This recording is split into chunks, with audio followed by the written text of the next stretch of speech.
Hello, everybody. Thanks for joining us tonight. Tonight is the night of the Viento Trilogy Roundtable, one I'm personally looking forward to. I do have, of course, my co-host Mike is with me. You. It's me. Yep. And who's swiftly on her way to becoming a regular on the roundtables is Kate. Hello.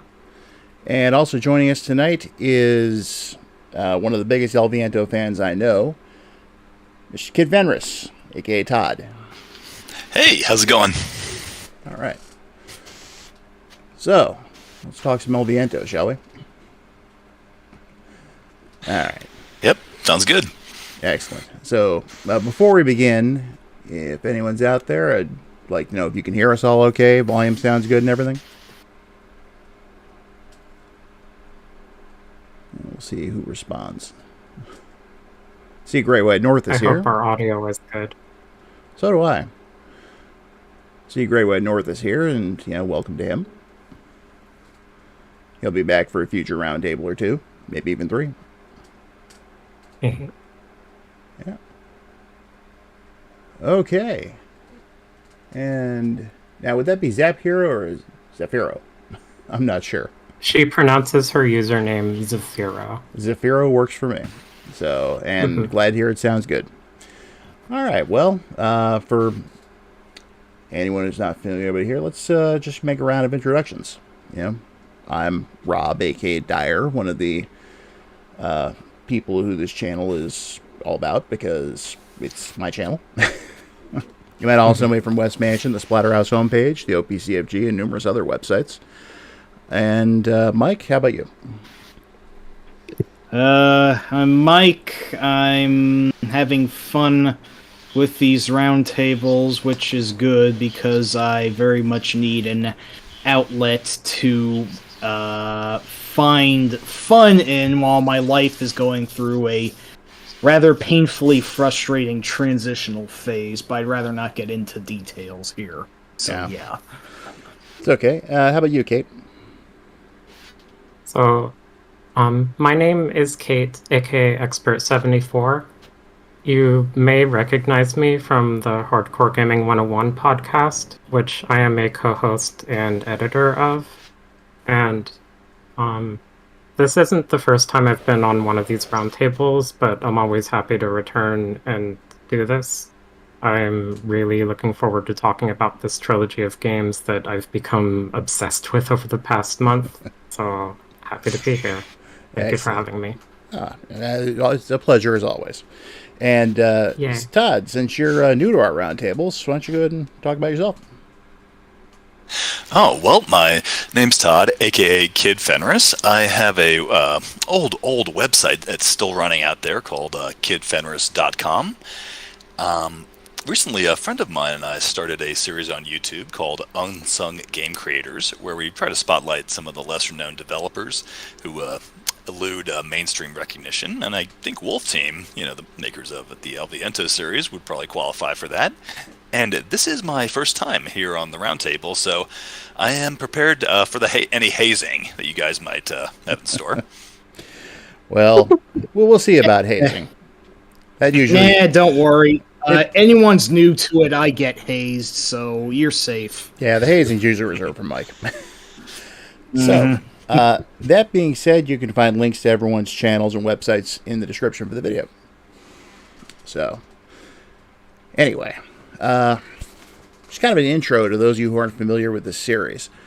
If you were around then, you might remember in the early 90s, we were treated to a lot of action games on the Mega Drive / Genesis that starred strong heroines. You had Dallas, Donna, Alicia Dragoon, Devil Hunter Yoko, even Glay Lancer, Troubleshooter, all great games. Mm-hmm. And while some of those have been all but forgotten by the most hardcore fans, some of them have received renewed interest years later. And El Viento definitely qualifies. It's built up a small but dedicated following over the years, and it stars a girl by the name of Annette Meyer, aka the Mistress of the Wind. And recently, El Viento was announced to be re-released by Retrobit. So I think there's no better time to discuss this trilogy.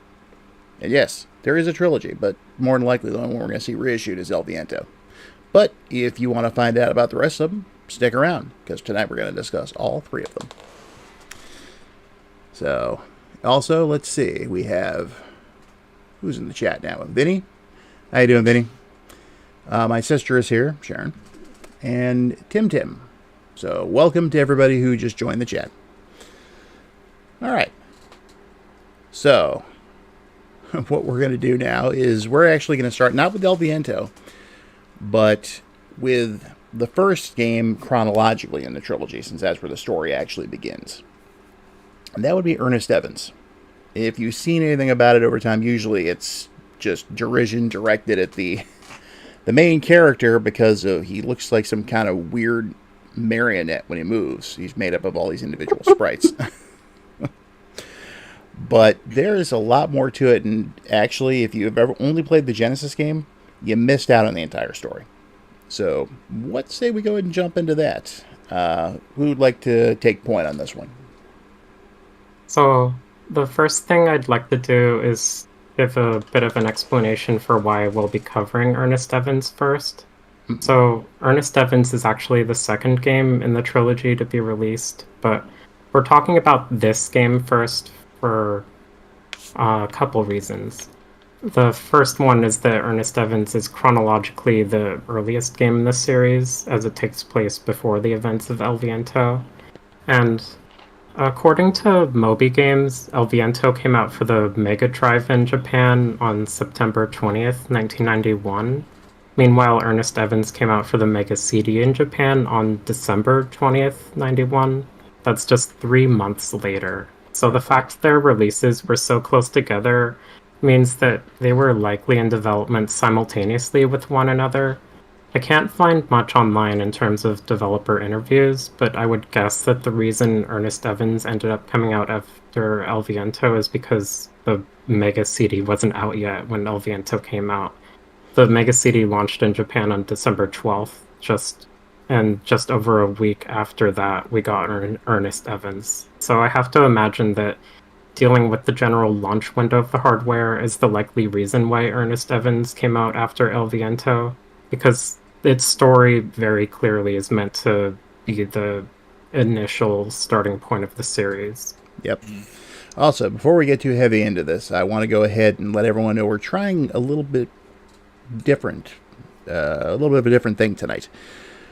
We got some pictures to illustrate the different games, and providing everything lets me, we're going to be able to actually pull those pictures up on screen so you'll be able to see them, so you'll know exactly what we're talking about.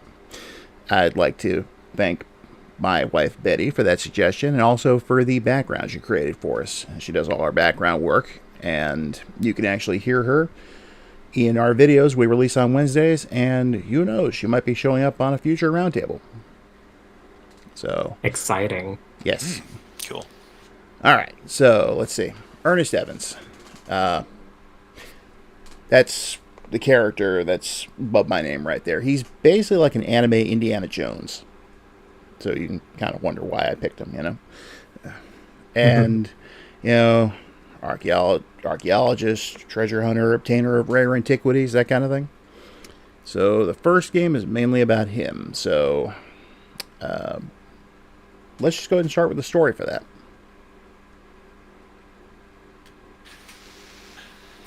Okay, who wants to go first? Kate?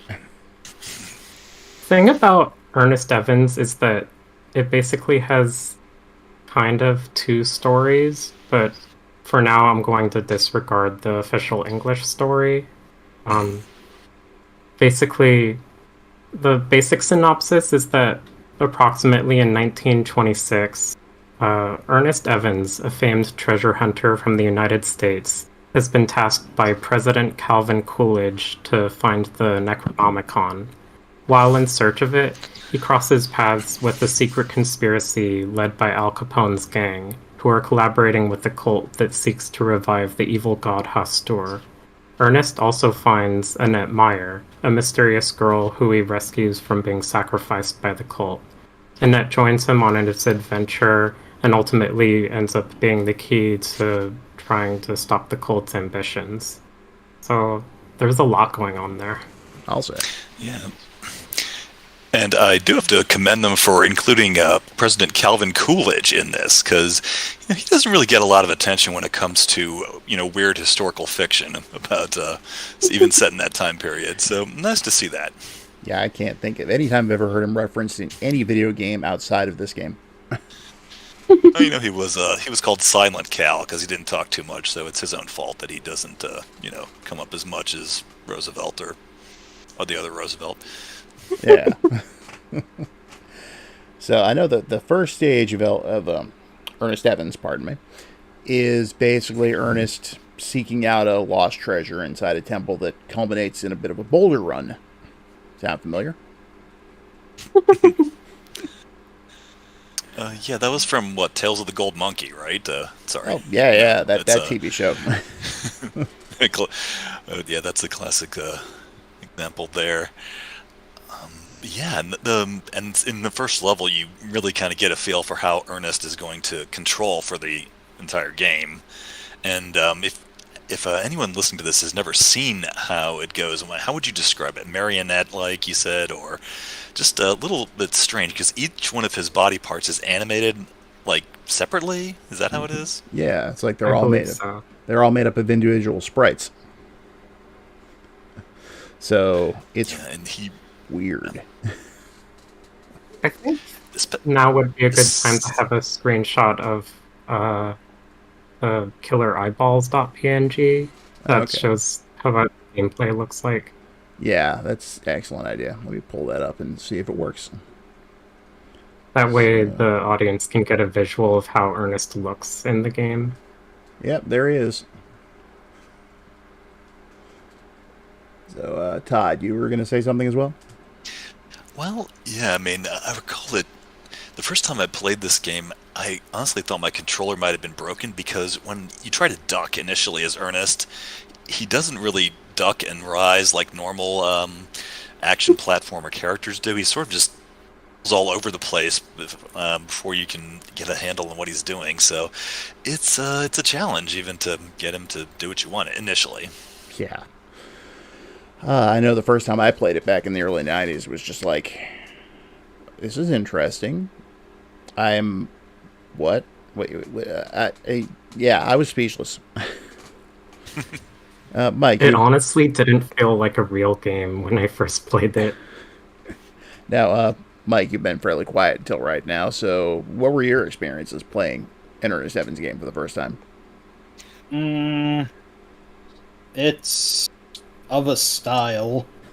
Most people I know who deride on it compare it to the 2000s flash game hit Bennett Foddy's Quap, which is a racing game where you use the Q, U, and OP keys on your keyboard to move a runner with very deliberately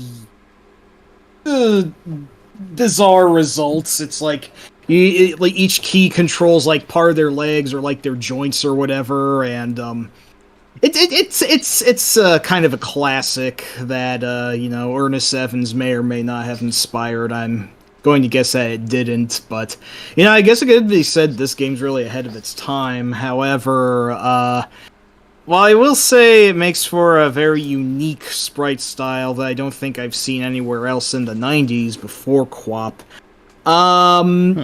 Difference does not always equate to quality. Yeah. Let's be honest. I think it's a valiant attempt. It's an interesting experiment in what you can do with an action platformer and with animating a character in an action platformer. So, one thing I found interesting when I was playing Ernest Evans is it obviously feels very clunky and awkward and kind of broken, but I actually was able to make some sense of what was going on. I've beaten the game a few times at this point, so I do think it's playable, technically. So when you look at the screenshot right here, you can see Ernest's arms and legs just spinning around all over the place. And I find it fascinating the way that he animates. But one thing I think tends to not really be immediately apparent when playing is that Ernest has basically 3 different stances when you're controlling him. His regular stance is when he's standing straight up, and when he's standing straight up, you can run around and jump. But you can also press down in order to crouch, and then he'll be able to move at a slower pace and also still be able to jump.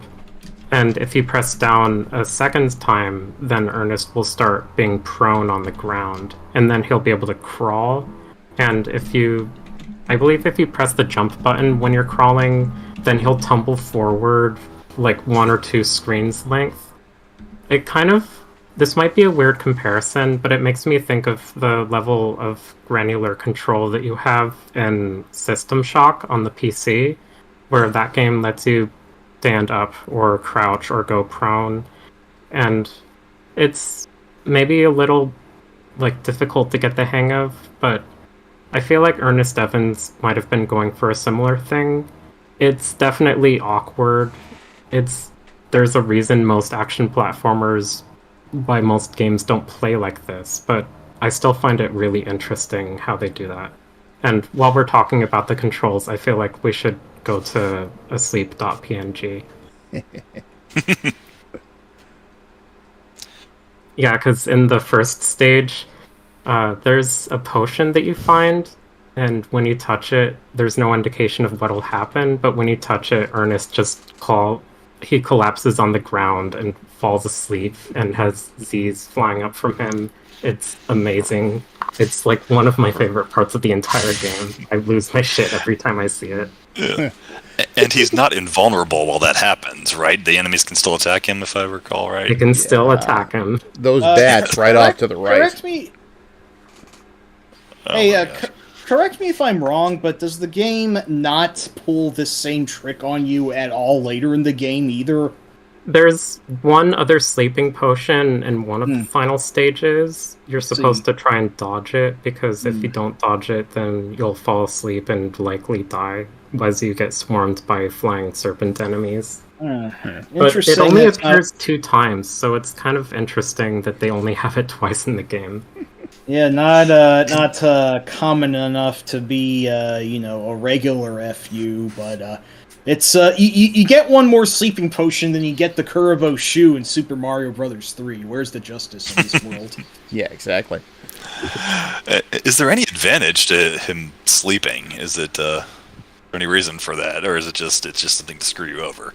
It's just something to screw you over. Okay. Like, it technically, in and of itself, doesn't hurt you. So after I kill the bats in the first stage, I like to hit the potion just because it's funny. But there's no practical reason to get it.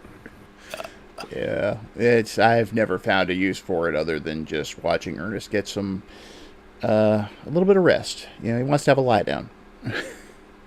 Also, I feel like that's emblematic of the game's design as a whole, where it just has a bunch of interesting, silly ideas in all of the different stages that you would never expect to see. That's just one example. Yeah. Also, before we go on... Hey, Mike. Before we go any further...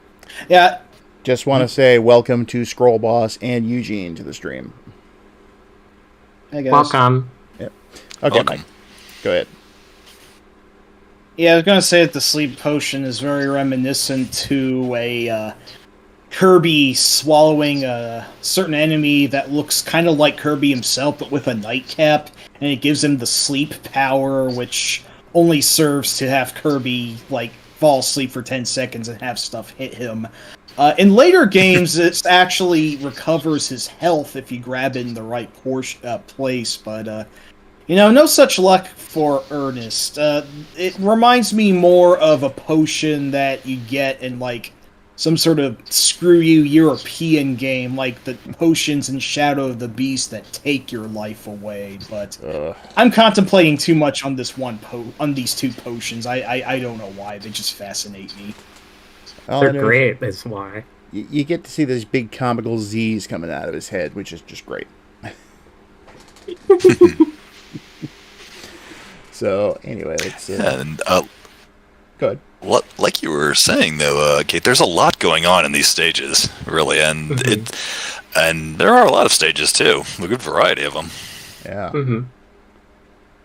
So That's one thing about Ernest mean, Evans is that yeah. the stages are kind of short, but there's a lot of them, so there's a lot of variety.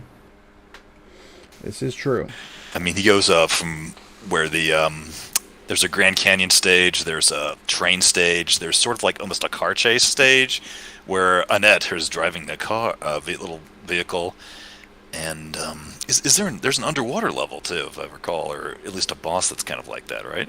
Yeah, right after the Grand Canyon stage, you fight a fish underwater. And one thing that's not apparent is that you need to press the jump button underwater in order to swim. If you don't press that, then you'll just fall down endlessly and the screen loops in on itself. So you need to swim or else you'll die instantly. Jeez. Wow. Not sure if I ever saw that part. But I will say there's another. And there. Good. Oh no, I was just gonna say there is, of course, like for a lot of games in the early 1990s, there is a cavern based on Nazca of the Valley of the Wind, with the little pillars and the sunlight coming through and the sand. I think just about every game had to do something like that back then. Mm-hmm. And I also like that as a nod to his most famous inspiration, that at one point you can actually find a fedora. And it's the weirdest looking thing on top of his body too when you actually have it. Yeah, you only ever find it in the second stage. You'd think it'd be a recurring power up, but nope. No, it does give you a laser whip though, right? Yeah. Because that made perfect sense for 1926. You know, there's No. a lot of anachronisms in this game now that we bring that up. Yeah. I feel like there's a certain image that you should put on screen for this part. I think I know exactly what you're talking about. Yeah. So let me go ahead and put it up here. So the Mega CD version of Ernest Evans has several different cutscenes, and the cutscenes they're interesting. In this particular cutscene, they're talking about a story development involving Al Capone. That's what's being spoken about in Japanese, but clearly they're using an English language newspaper, and the newspaper is promoting the band Iron Maiden, who were in the 1980s. So why is this newspaper in 1926? I don't know, but I love it. And, Go ahead, Fenris. oh no, I mean there's another newspaper too that seems to have just some random English text on it that I didn't even make sense to me, but it's not an anachronism. Yeah. That's The weird. story is that there was nothing in Al Capone's vault, but it wasn't Geraldo's fault. Okay, you get points for that one, Mike. I had to. No more Simpsons references tonight, unless I find another good opportunity.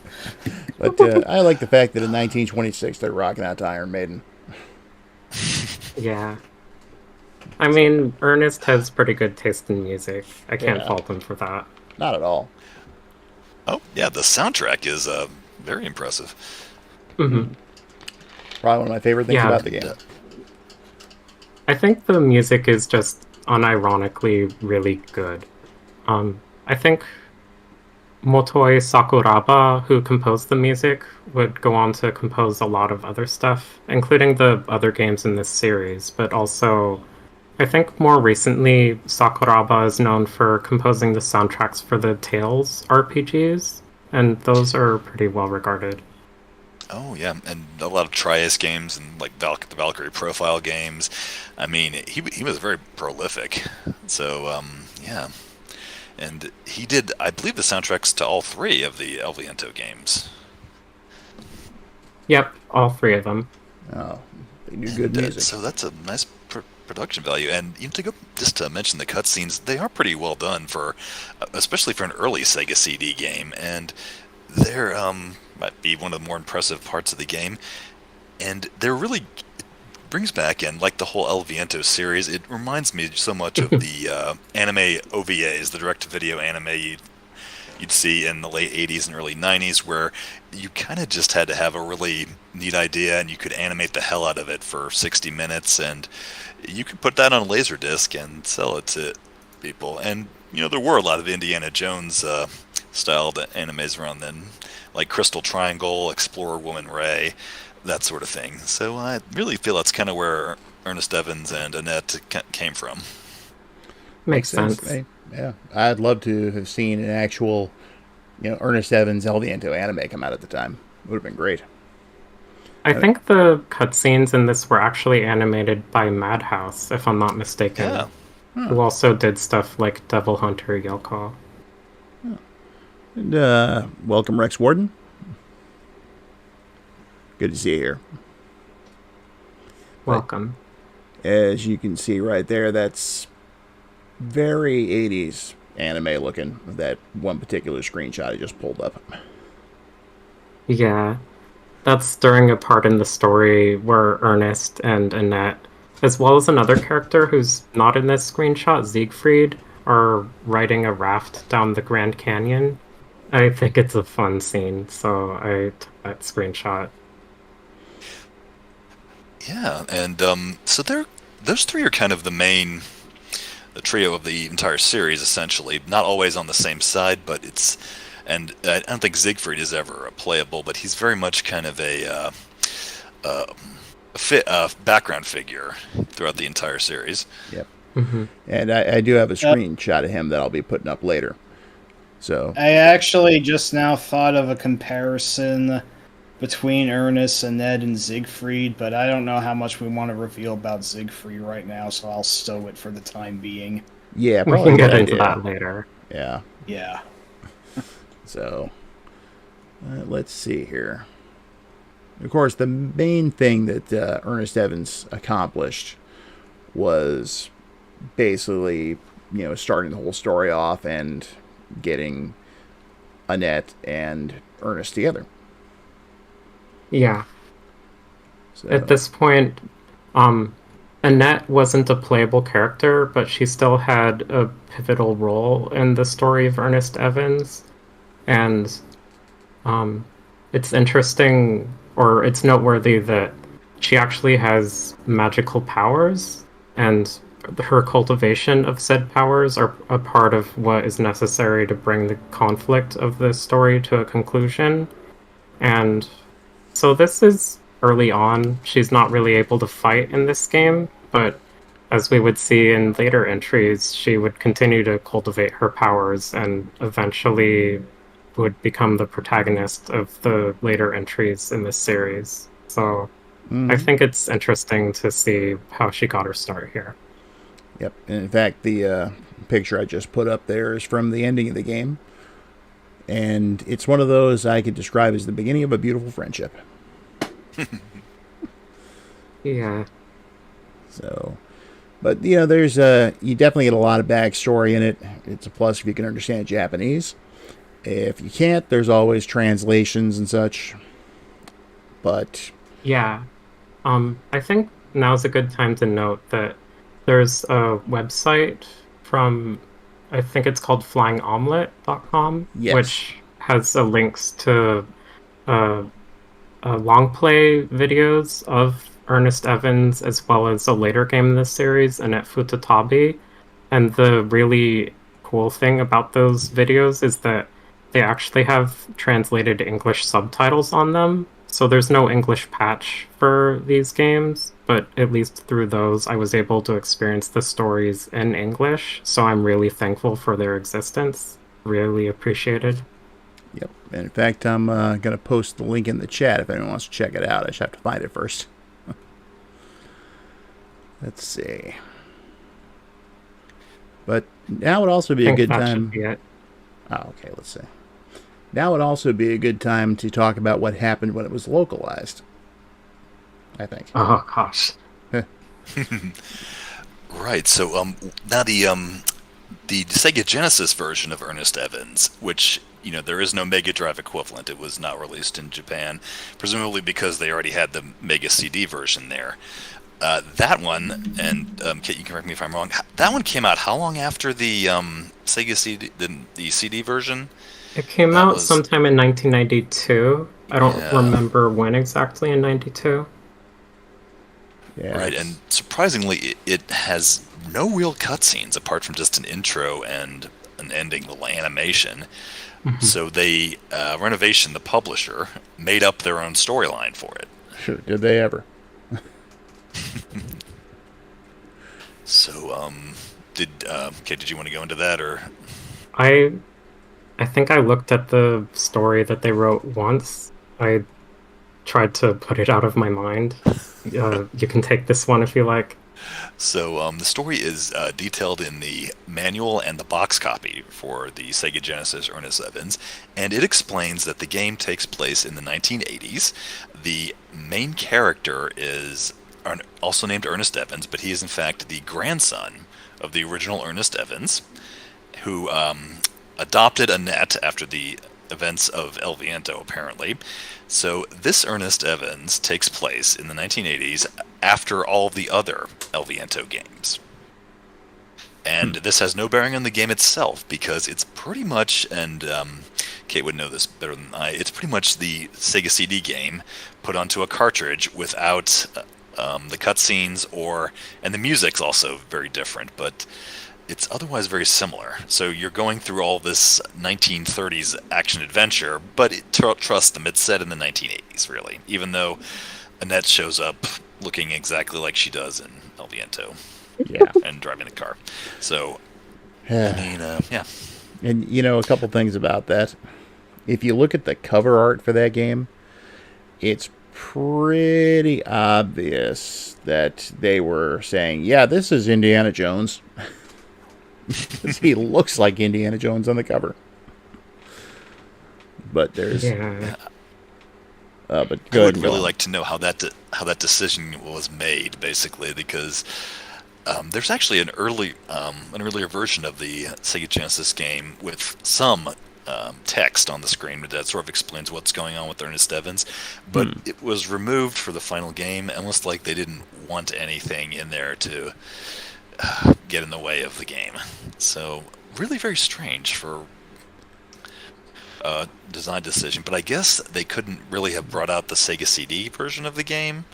Maybe they thought it was too much of a problem to localize all the dialogue. I'm not sure. Yeah, hard to say. A good question.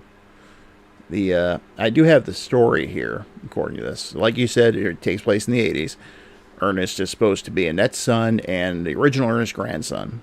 And it also says that the Al Capone Syndicate, as it was known in Japan, but over here in El Viento, is renamed Vincente DeMarco. And it says the syndicate still exists and is being run by a man named Brady Tressiter. And Ernest's mission is to stop Tressiter from gathering 3 idols that will summon an ancient evil called Maver. And they try to connect it into with the story that's going on in the first 2 games by saying the idols were dispersed throughout the world by Hastur in the 1920s, and the original Ernest tried to find them all but failed. I don't know what they were smoking when they came up with that story. It's really bizarre because El Viento, when that came out before the Ernest Evans versions, El Viento is very clearly referring to characters and events that took place before it. So they basically made the game that, technically is a prequel to it, now a sequel to it.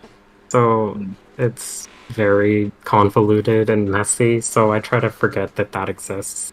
Yeah, the whole Brady Tressiter thing smacks of an original character created by one of those inexplicable manuals written by Konami of America back in the 80s. Yeah. You mean with Haya Rolla Cockamamie, yes, from Saint Revenge. Exactly, Yes. man. Exactly. Or what was the other one that they had? Vernon Cataffy. Yes, thank you. Jesus Christ.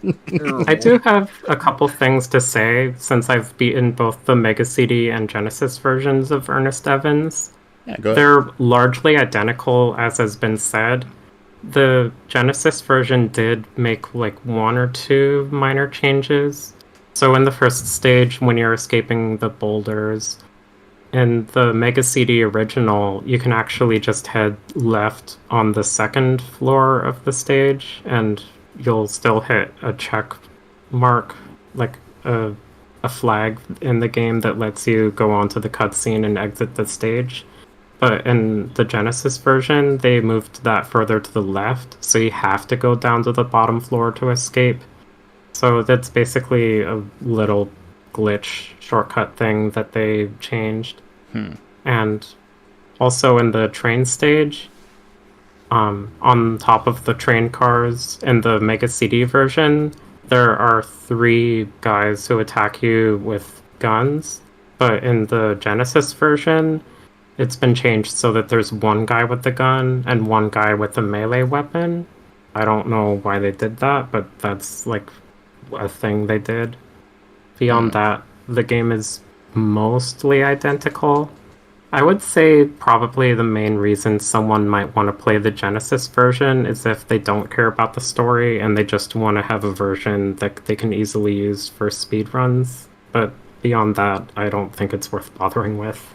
Do you know, the whole thing reminds me of what happened with another Mega CD game they decided to go ahead and slap onto a cartridge and release in the US, which would have been Solfease / Soldees, as it was known in the US. And then it ended up getting released for the Sega CD anyway. So, I don't get that. That is curious.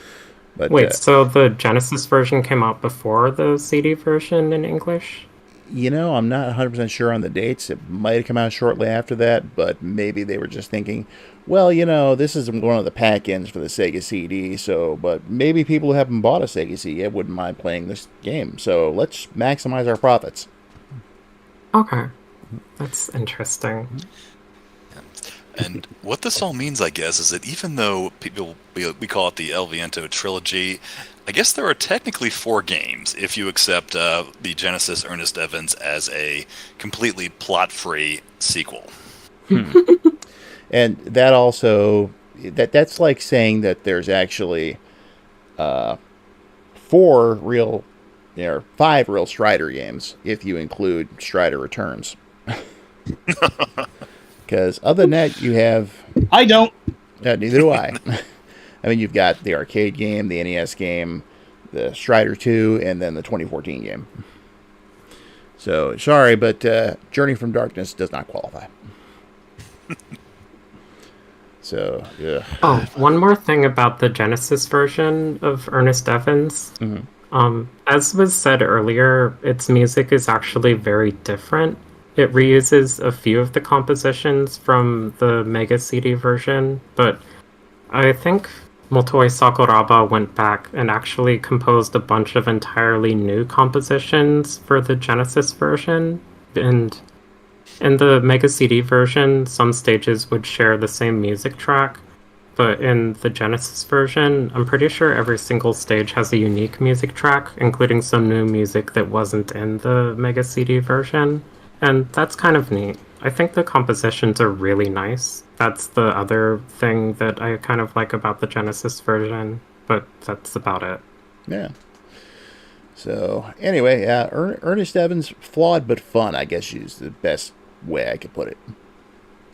Yeah. Interesting, yeah. There were a few games that kind of tried the same animation style, where they animate each character's body part as a different, separate animation routine, I guess, but they rarely did it with human characters. And one thing I thought was a little interesting is that the main programmer and the director for Ernest Evans, it was Yuki Hikotani, would go on to co-found Nextech and Gao, and also, and their first game there was Ranger X.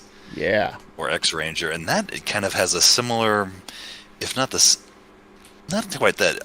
It's the same as Ernest Evans, but the way they handled the main character in that, where you're controlling almost 2 things at once, you can see a few echoes of it. Yeah. Not to get up on a tangent about Ranger X, but that game is awesome. It is. Yep. I should try it sometime. Oh, definitely. I've always kind of bounced off that every time I've tried it, but it is on the Genesis Mini too, so I mean to check it out. Oh, there you go. Nice. But now I think we should go ahead and move on to what's the crown jewel out of the trilogy. course, I'm talking about Sounds like a good idea. Yep. And of course, I'm talking about El Viento. So anyone who has never played this or has pre-ordered the Retrobit re-release because they haven't played it, this is one game where I personally think you're in for a treat. Yeah, especially if you go in completely cold and you're not sure what it's going to be about or anything like that, because it's a game that likes to surprise you. Yep, and of course we're going to ruin a lot of that here, so... We apologize in advance. Yes. But I know it picks up in 1928, 2 years after Ernest Evans, and takes place in New York City. Vincente DeMarco, a.k.a. Al Capone, is back. And the whole Hastur thing is taken on a bit of a new wrinkle. In a way, I think it was actually might have been inspired by the whole Ivo Shandor thing from Ghostbusters. Really? Oh, yeah. Yeah. Because if you think about it, in Ghostbusters, the whole thing about summoning Zool back to Earth was, back in the 20s, Shandor had a secret cult of Gozer worshippers. And, when things were supposed to align at the right time, that's when, the Terror Dogs came to life. That was Zool and Vince Clortho. They possessed 2 humans, and they unlocked the door for Gozer to come out. Which, of course, just led to the boys in gray to go ahead and bust them. Yep. And, if Ernest Evans was very much kind of in the sort of glow-popping Indiana Jones kind of deal, I think El Viento goes a little more into the Roaring Twenties thing with gangsters and speakeasies, and it also goes a little deeper into the whole Lovecraft, I can never say this right, Cthulhu mythos, because a lot of the enemies, the bosses, and even the little humble stage enemies are taken from that. Yeah, that's unique about that is the fact that actually boys in beige. Yes, sorry, don't mind me. My brain is kind of Swiss cheesed. So, but the whole Lovecraft thing that really comes to the fore in El Viento. I mean, to the inclusion of a little bit of it, and a little bit in Ernest Evans, but you get to actually see creatures from that particular mythos show up. Like there's the Bayaki, I think was one of them, and what was that other one called? The thing with the weird brain that flies around. Oh, gee. My favorites are probably the little lizard people from the Empire State Building at the last stage, just because they walk around looking like little inversions with gladiators with snake heads. Yeah. Which are apparently a part of the whole Lovecraft mythos. And of course, the big guy makes an appearance too. Although, not that you really recognize him unless you're looking real close. I literally didn't know that was Cthulhu until you pointed it out to me. And I feel like we should have a screenshot of that just up. so the audience can see. And this kind of just shows you what kind of insanity El Viento is capable of. It's like downright bonkers at times. That is one of those times. It's like you're riding on a dolphin across the ocean while bombs are being dropped on you by hang gliders, and all of a sudden you encounter this giant pixely mess of what looks like an octopus. And then if you really take a good look, that's no octopus. That's Cthulhu. Yep, Cthulhu himself. And apparently there's 3 Cthulhus in a row. They're spawn of Cthulhu, I guess, or something. Who knows? Yeah. Could be it. But they can be dispatched, though, with your trusty boomerang and fireballs or whatever. And which is a good segue into how El Viento, the gameplay, is different from Ernest Evans. Oh, very You're much. controlling a net, and she's much more conventional in the way she jumps around and attacks and things. She has these homing boomerangs that come back to her, and she has an expanding selection of magic spells, which you can charge up and use. Mm-hmm. And on top of I was going to say, on top of that, she's more of a conventional sprite than Ernest was. Oh, yeah. So, go ahead, Kate. I like the way that the magic is handled in this game. There's no like you have a magic meter, but it automatically recharges whenever you're not using your magic. So you just let it charge a certain amount. And as you go through the game, you'll learn different magic spells. So at the start of the game, you can only shoot fireballs, but you eventually get a spell that lets you like cast a current of water that flows along the ground. And you can also get a wind spell. I'm not sure why the wind spell is the third spell when the game itself is named after the wind, but it's the third spell you get. And then the fourth spell is a giant explosion spell, like a fireball, but it explodes really, like, gigantically whenever it hits something. And then the final spell is like a bunch of, like, arrows or whatnot that like little home in on enemies. Yeah. And the game does an interesting job where the spell you have that you get in a certain stage is not necessarily the best spell for the boss. You can experiment a little towards the end and see what works best. And some are completely ineffective, some well against certain bosses. I found myself liking the wind and explosion spells the most, personally. Yeah, I really liked how the wind spell is useful when you're clearing away a lot of the little blocks in levels to find stuff. And Definitely. on that note, the level design's actually a little more complex, I think, than Ernest Evans, and more so than a lot of comparable Genesis platformers like Valis or something like that. Yeah, I feel like the level design and the way that encounters are placed in El Viento really affords the player the opportunity to partake in some really tight technical platforming challenges that I really enjoy doing. One particular thing with that I really like is the way this game handles dashing. So you can run faster than your regular speed, but instead of doing it in like holding down a button to run or something like that, you have to crouch and then hold diagonally down left or down right to face a direction, and then you press the jump button, and when you press the jump button while holding diagonally down left or down right, you'll dash like a few feet in that direction, and you won't move that fast, but if you keep pressing the jump button over and over, then you'll keep dashing indefinitely until you come to a stop, and that means that you can move really fast if you know what you're doing, and I find it really fun to do. You can even dash across like gaps in the floor, so that's pretty neat. And I think there's one part of it, the second level, where you pretty much have to use that dash, where you have to go across all these disappearing logs or something, and if you try doing it any other way, you'll basically just get stuck on the spikes.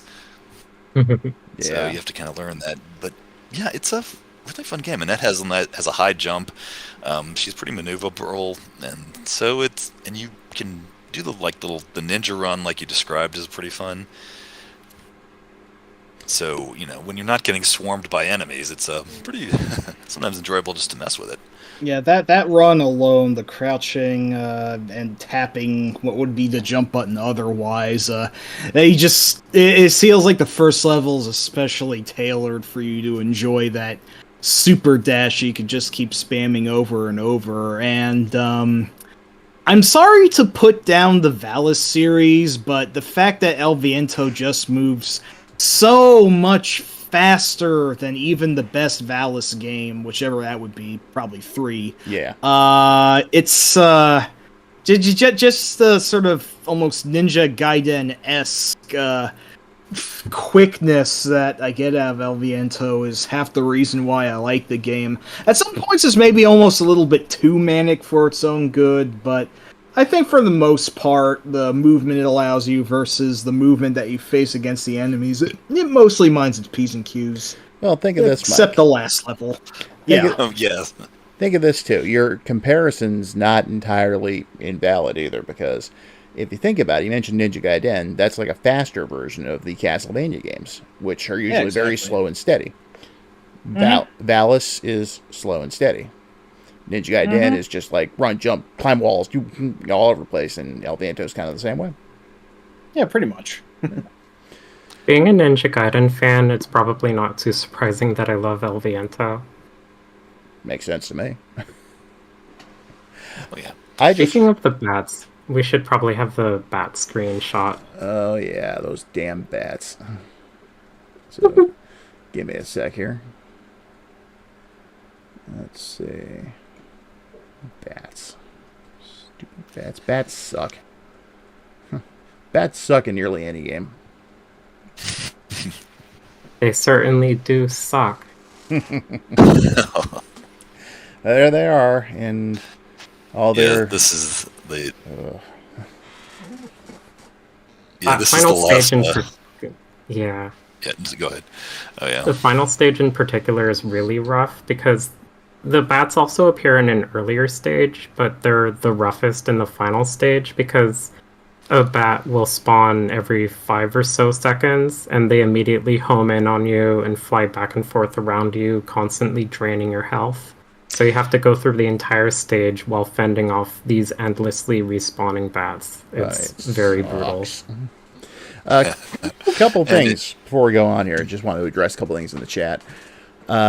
Eugene has a point. You surprised they're not doing an El Viento collection with modern consoles like they did with Dallas? That would be a perfect opportunity to bring them all out. I would love that so much. Yep. And Rex also said, hurrying in Ninja Gaiden is how you get birded into a pit. Side note, those damn birds. Yes. Okay. Anyway, Todd. Yeah, well, the thing is with Ninja Gaiden, it's a very methodical game, and if you mess up, then you'll die. But if you play it enough, then you'll get to the point where you can go through the game and basically run through at top speed and barely ever stop because you know exactly when to jump and exactly when to attack. It rewards like patience and truly learning the ins and outs of its design. Yeah. And I think El Viento is like it's easier compared to Ninja Gaiden, but I appreciate that it has a similar like intense pace to it. Right, and I think El Viento is also compared to how exact Ninja Gaiden can be. El Viento and Wolf Team games in general, they usually feel a little looser, both in terms of what you can get away with and sometimes what the enemies can pull off. Because I almost kind of like it when the final stage or the final boss of a game is completely unfair nonsense. But this did push me to my limit. I think I did use the level skip trick to go straight to Hastur last time I tried it. So yeah, those stupid bats. And regarding that comment from the chat, I have noticed that they really haven't reissued a lot of the Sega CD games. For example, Urchobit did Soldis, but not the CD version. Yeah. And I think if you were going to do a trilogy for El Viento, you'd have to include, Sega CD stuff. Yeah, absolutely. At least for the last game. Be nice if they included Sol Feast as a bonus, just because. But, yeah, definitely. Let me get rid of the bats here. Now. Yeah, so. Oh, go ahead. Oh, no, I was just going to start to talk about the storyline in El Viento, and it follows on from Ernest Evans, of course. You have the cult and Al Capone, or as he is known in the American version of El Viento. Yeah, Vincente Del Marco? Or De Marco. Vincente Del Marco. Yeah, it's funny because that's exactly where I was going, so we were thinking the right thing here. Yeah. Oh, cool. So, but yeah, go ahead and go on. Yeah, and it brings back a lot of the characters from Ernest Evans. I think there's one character, Charlotte is her name, if I'm not mistaken. She's this blonde woman who works for Al Capone in Ernest Evans. And she isn't seen at all in El Viento, is she? No. She just disappears. Yeah. Right, but we do have Rustiana, who, if I'm not mistaken, she's the one I'm using her as an avatar here. Yep. Yes. And that you can also see her right there on the screen behind Annette, wearing the kind of weird bikini-looking thing. Yeah, she's kind of like Annette's counterpart, evil Annette in a way. Yeah. And she's basically being conned by the cult of Hastur into being the vessel for the ancient elder god. It did kind of remind me of the original Valis in a way, where in Valis, Yuko has to rescue her friend Reiko, who's kind of been duped by the dark, his name escapes me, but the villain of the game. Yes. I guess the difference being that in Valis, Reiko is kind of enthusiastic about being the bride of evil or whatever, but Rustiana, you do feel a little sorry for her because she sort of picks up that she's going to be sacrificed, but she kind of figures she's going to go through with it. Yeah. Yeah. One thing We should have a screenshot of Rustiana in front of a certain mountain. Absolutely. But before I put that up, I just wanted to say, speaking of horrible localizations like with Ernest Evans, the original Valis had something similar. When the description on the back of the box, what if your best friend went out on a date with the head of the Dark World just because he thought he was cute? It's like, wait, what? Yeah. That always kind of interested me because it almost sounded like they were trying to sell Valis to female players instead of the male audience who was kind of the target of a lot of Genesis games, which was pretty interesting for something like Valis. Yeah, I will say my girls, when they were kids, definitely picked up on Valis. They thought it was great. Yeah. So, but That's awesome. Let's see here. Boom. There's Rustiana now. And if you take a good look at Mount Rushmore in the background, you might notice something awry. Oh, hey, it's a special license from Konami, I take it. No, I'm just kidding. It's President Moai. Yeah. I heard he was still better than Andrew Jackson, I'll give him that.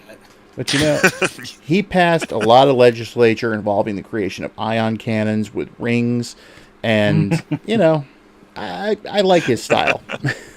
It might have helped us win at least one world war, so take it for what as you will. Yeah. And I guess Mount Rushmore at this time wasn't even completed, so maybe it's a work in progress. Yeah, it's like, yeah, we got Moai here as a placeholder for another president. That's a good point. Yeah, that's I don't remember exactly when Mount Rushmore was completed, but another incomplete thing that this game features prominently is the Empire State Building, which actually figures into the evil villain's plans. Kind of like how the right. the Shandor building in Ghostbusters figured into that plan. So I wouldn't be surprised if they were inspired a little bit by Ghostbusters for the story. Oh yeah, I wouldn't have thought of it myself, but it's certainly possible.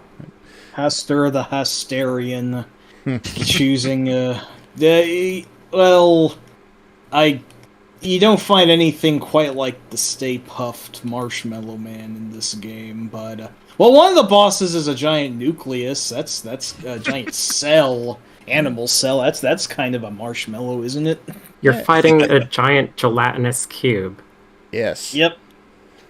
I don't recall if its name is Zoltar or not, though. Or whatever its name was. Not to give... No, sorry, go ahead. I was going to say, Rex had a point there. His build to ban all Vipers was a bit insane.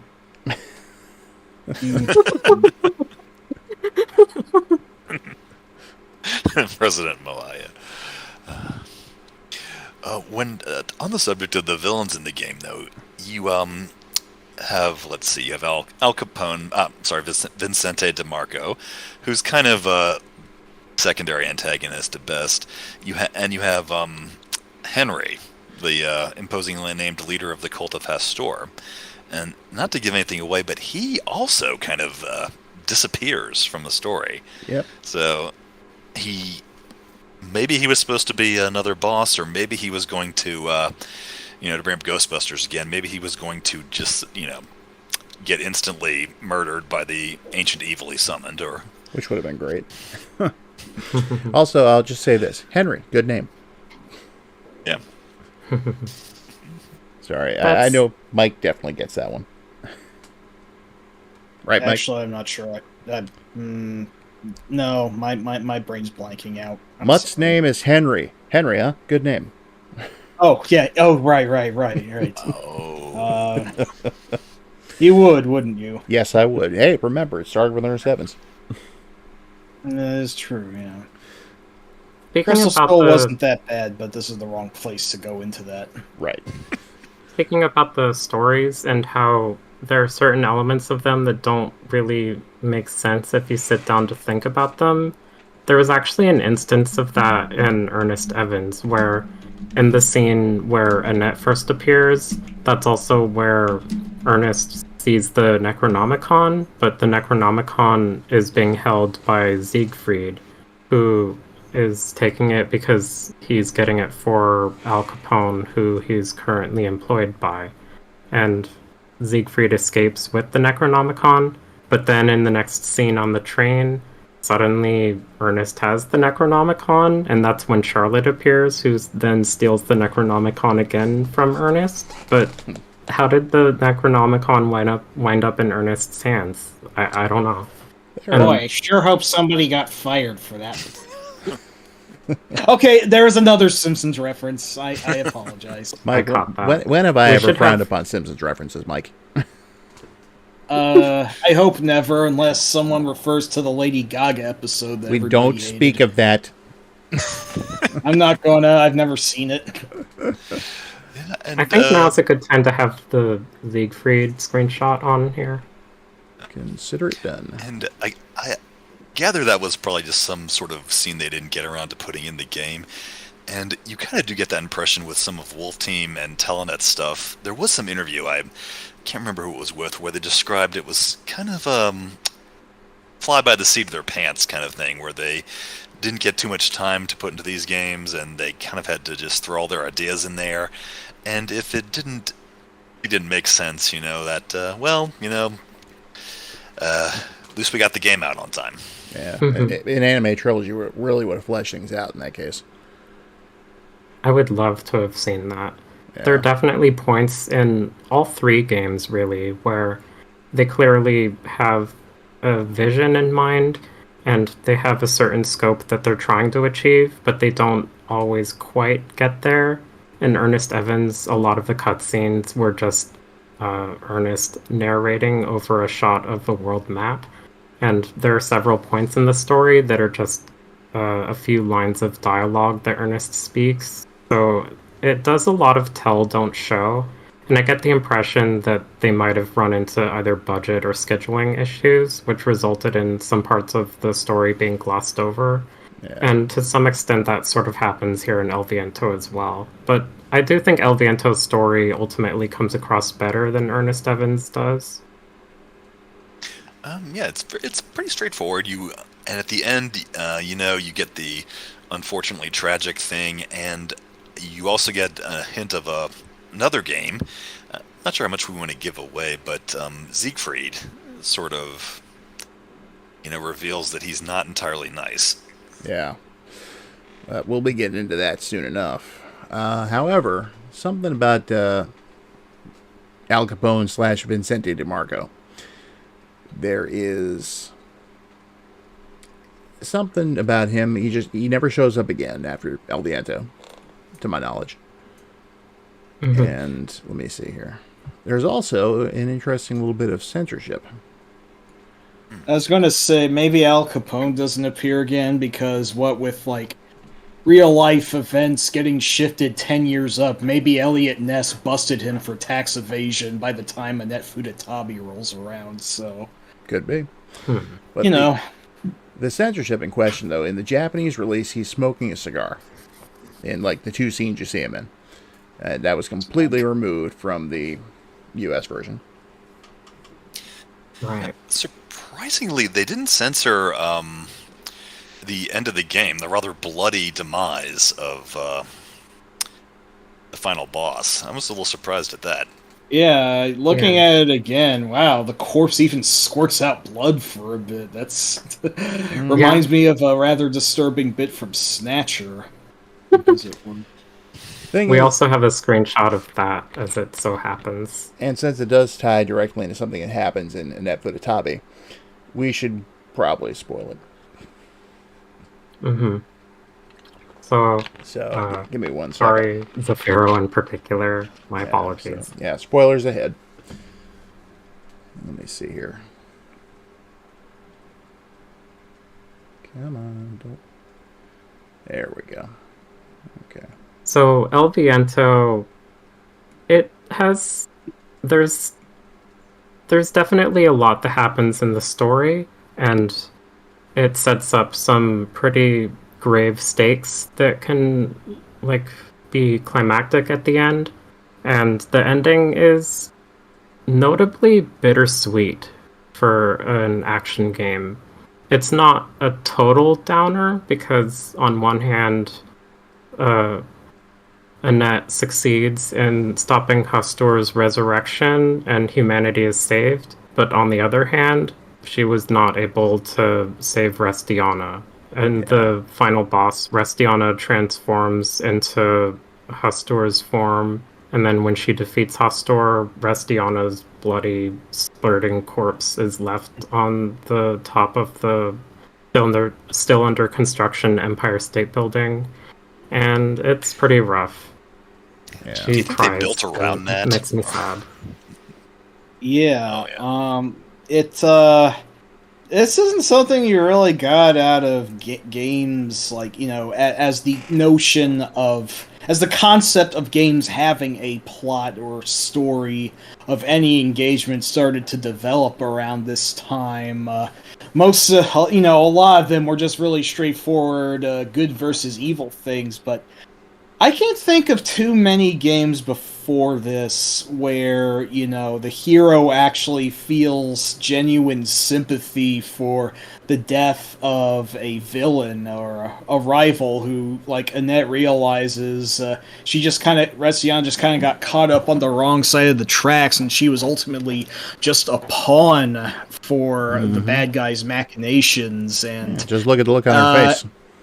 yeah, she actually feels genuine empathy and sorrow for what could have been, I know, a little bit of a cliche to say, but what could have been a friend in a different timeline, just mangled and fucking dead right in front of her like this. It's some pretty heavy stuff, kind of equivalent and, you know, showing my fanboyism here, but it kind of reminds me of it's less of a downer, but it does remind me of the sort of tone that the first Splatterhouse had with its ending. Yeah. You don't see many, like, the hero just feeling totally...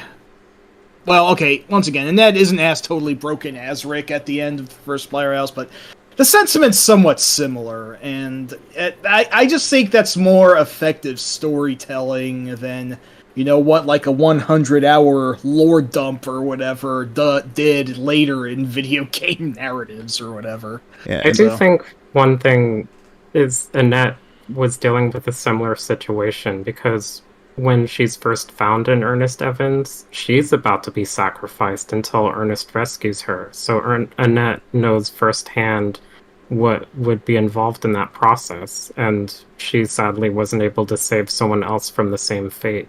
So yeah, and the next picture rough. that happens in the ending, which we don't actually have here, is where Ernest because he shows up a couple times during the game, and he shows up at the end after having apparently taken out Vincente DeMarco. He shows up and Annette just kind of, you know, collapses in his arms and starts bawling her eyes out. You know? Yeah. I honestly was crying when I beat this game. It's really sad. It is. And then to add the mystery of Siegfried in there, referring to them as bad guys, and it's like, well, we'll see what happens next kind of thing as he walks away. Mm-hmm. So another Splatterhouse-esque element, but I'm not going to say much more. That's okay, Mike. Yeah, I mean, you know, this story's...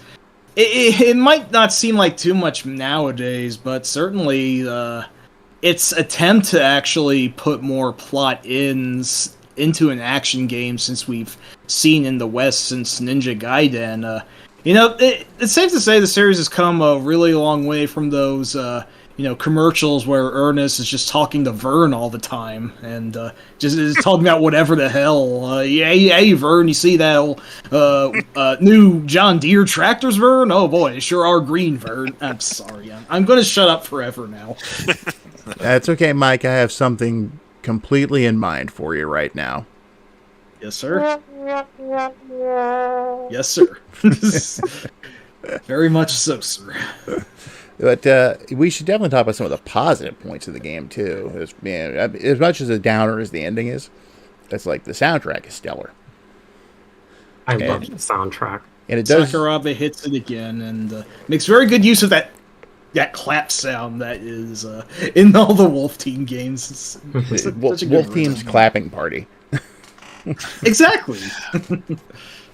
Yeah, and one thing that in this and Ernest Evans is the explosions. Just about these, everything explodes. You get these big screen-filling bursts of sprites that, even when you're just blowing up a little tiny guy flying a hang glider. Yeah, which is great. Yeah, very pixely for the Genesis too. It's kind of amazing. Kind of It reminds makes me think of. Go ahead. Oh, I was thinking of Cyberdator on the Super NES when some of the explosions in that game are similar. Yeah. That's Definitely see that. that is something we go ahead and we're going to be discussing on a future roundtable is the Assault Suit games. So Nice. Oh, cool. And Metal Warriors. we can bring it up as an honorable mention because it kind of Okay. is I know. kind of related, maybe sort of, except it wasn't by NCS. But we'll discuss that later. Yeah. Anyway, I feel like sorry. the level of explosions that are in El Viento is kind of on par with GoldenEye for the N64, and that's a game which notably had almost anything explode, even if you shot if you shoot up like a computer monitor in that game, it'll explode, and that's kind of understandable. But if you shoot up like a chair or a table in GoldenEye, that also explodes because of how the game's engine works. It kind of makes me think of the way El Viento handles its explosions, where just about everything explodes dramatically, and it's amazing. I love it. It's so great. I love the explosions. I have to say, as not being a first-person shooter fan, I never really played GoldenEye, but to find out you can make chairs explode, that's hilarious. Yeah, it's pretty Yeah. great. I especially like the nightclub stage in El Viento where you can kick around these little, I guess they're supposed to be dynamite casks or something. Oh, You yeah. can kick them around like soccer balls and then Oh, yeah. line them up just so you can blow up like 5 enemies at once. Mhm. Almost like a miniature little puzzle there. Yeah, and I think also There are other neat. Go ahead. isn't it they're like the big fat dudes with mohawks that chuck bottles at you. I think they explode pretty well too, Yeah. don't they? They do. Yeah. Oh, that's There's fun. a lot of enemies in this game where I'm never sure if they're supposed to be human mob gangsters or some sort of weird monster from, beyond the time and space. Yeah, I kind of find it funny how there's such a variety in the enemies you encounter. Because, you'll encounter some, grotesque-looking Cthulhu beast, but you'll also, in the first stage, just encounter some guys who are tossing, potted plants out of the window at you, looking like something out of an early Nintendo arcade game. And I It's think, Wow. really funny. Crazy Climber got a lot more intense since the first game. yeah. And I think I remember seeing somewhere if you wait long enough, you might get lucky, and one of them will drop a Winnie the Pooh out of the window. Yes. Wait, really? What I the didn't know that. Fuck? Yeah. It looks like a little Winnie the Pooh. And Oh wow! What? I gotta Amazing. see this.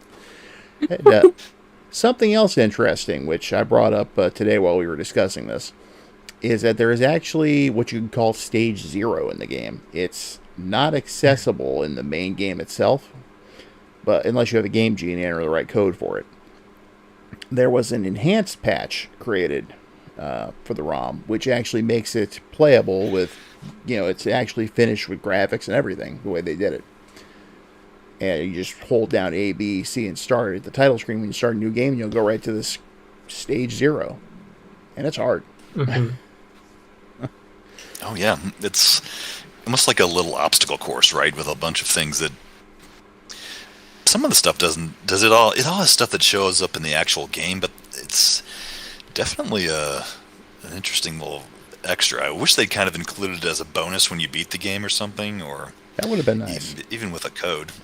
Yeah. The thing about that stage is that its layout is nearly identical from what I was able to do, because I couldn't finish the stage. It's rough, but what I saw looked very similar to the ship stage in level 4 of the game.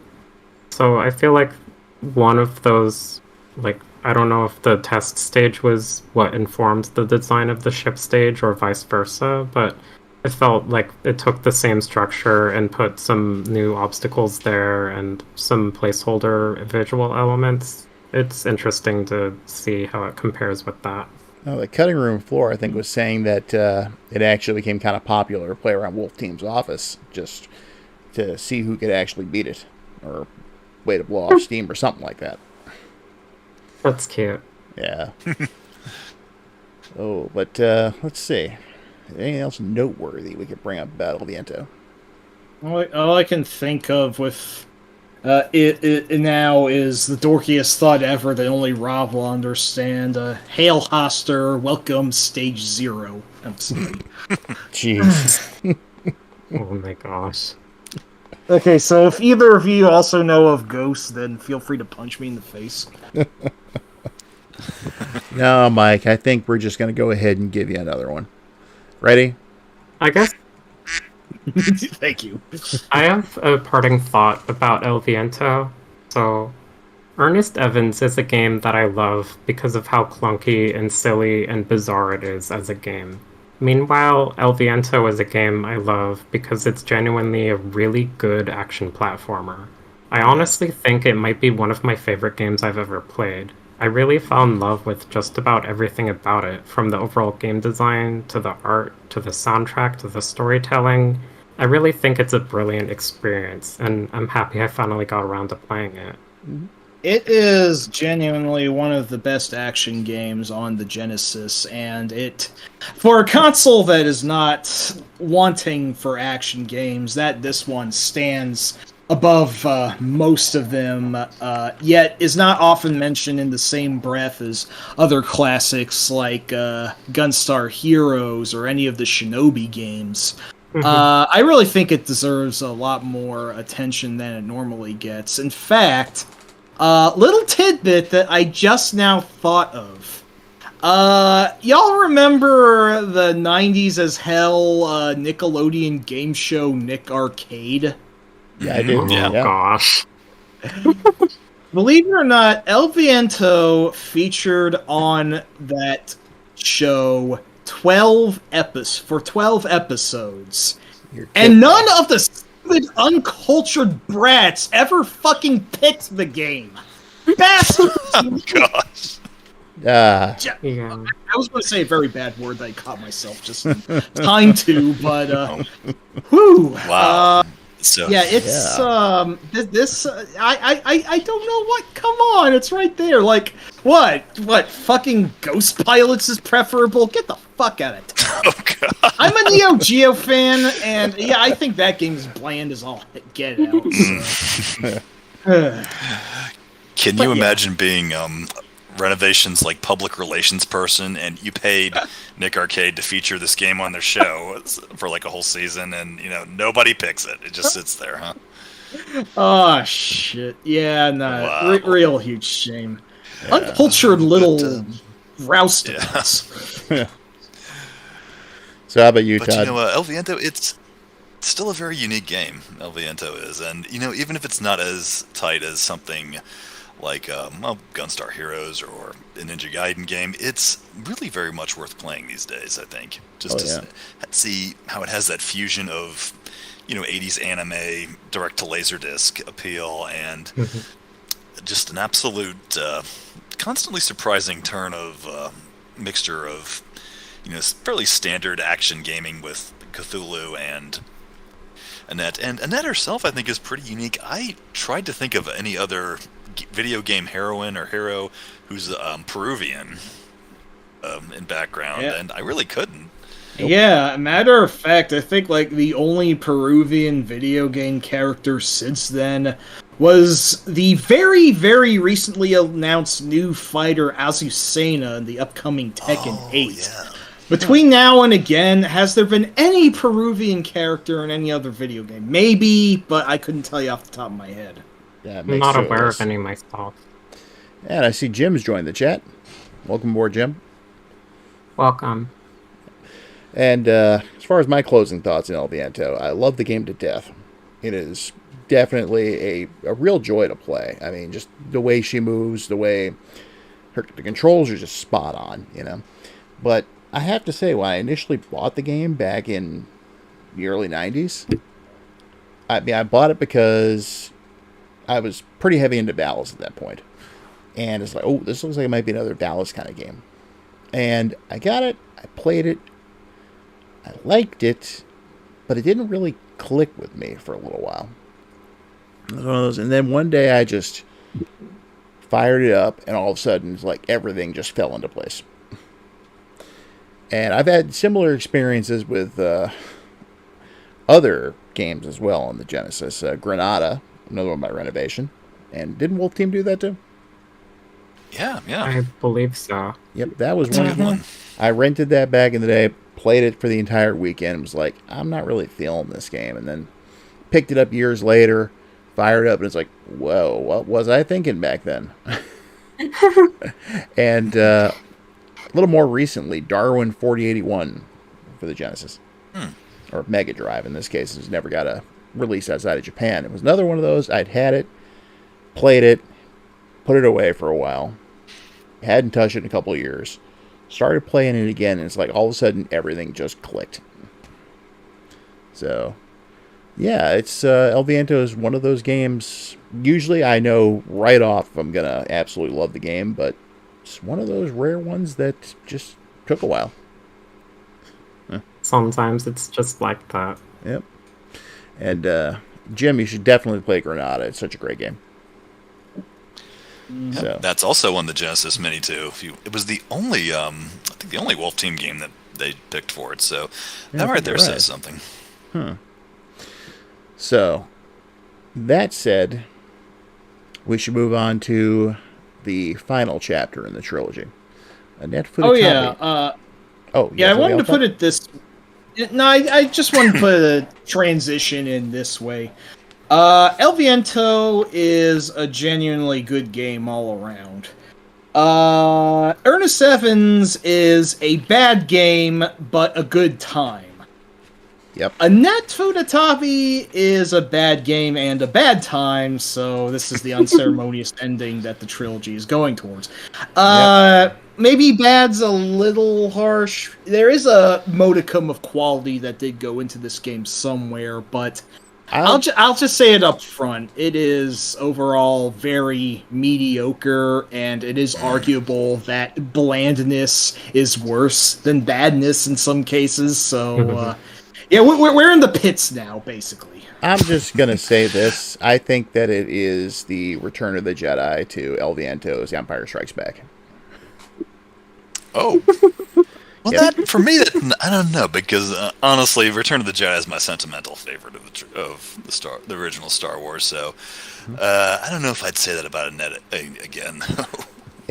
Return of the Jedi was my least favorite Star Wars movie for years. Still a decent movie, don't get me wrong. But yeah, I mean, for me, it's mostly personal, because it was the first movie I remember getting excited about in the movie theaters. See, that was Empire for me. I had no idea what I was going to go see. I weaseled my way into going with my older brother and his family, and it's like, I'm going to a movie, cool, you know? Well, And like the minute the fanfare started up with the Star Wars thing going in the background, and I was just like, whoa! And it just didn't let up. maybe it'd be better to compare Annette again to like the Ewok Adventure, or some sort of follow-up that nobody really seems to notice. Maybe, I don't know. Star Wars Holiday Special. Oh, it ain't that bad. And why not? At least just... go ahead. I say Jim says, why not throw it into episode 9 territory? Ouch. Yeah, I wouldn't say it's that bad yeah. either. I'm going to say episode 1 or 2 bad, depending on which one you dislike more, which is... The general majority seems to hate clones more. I still like Menace less myself, but, you know, it's in that general cloud, let's say.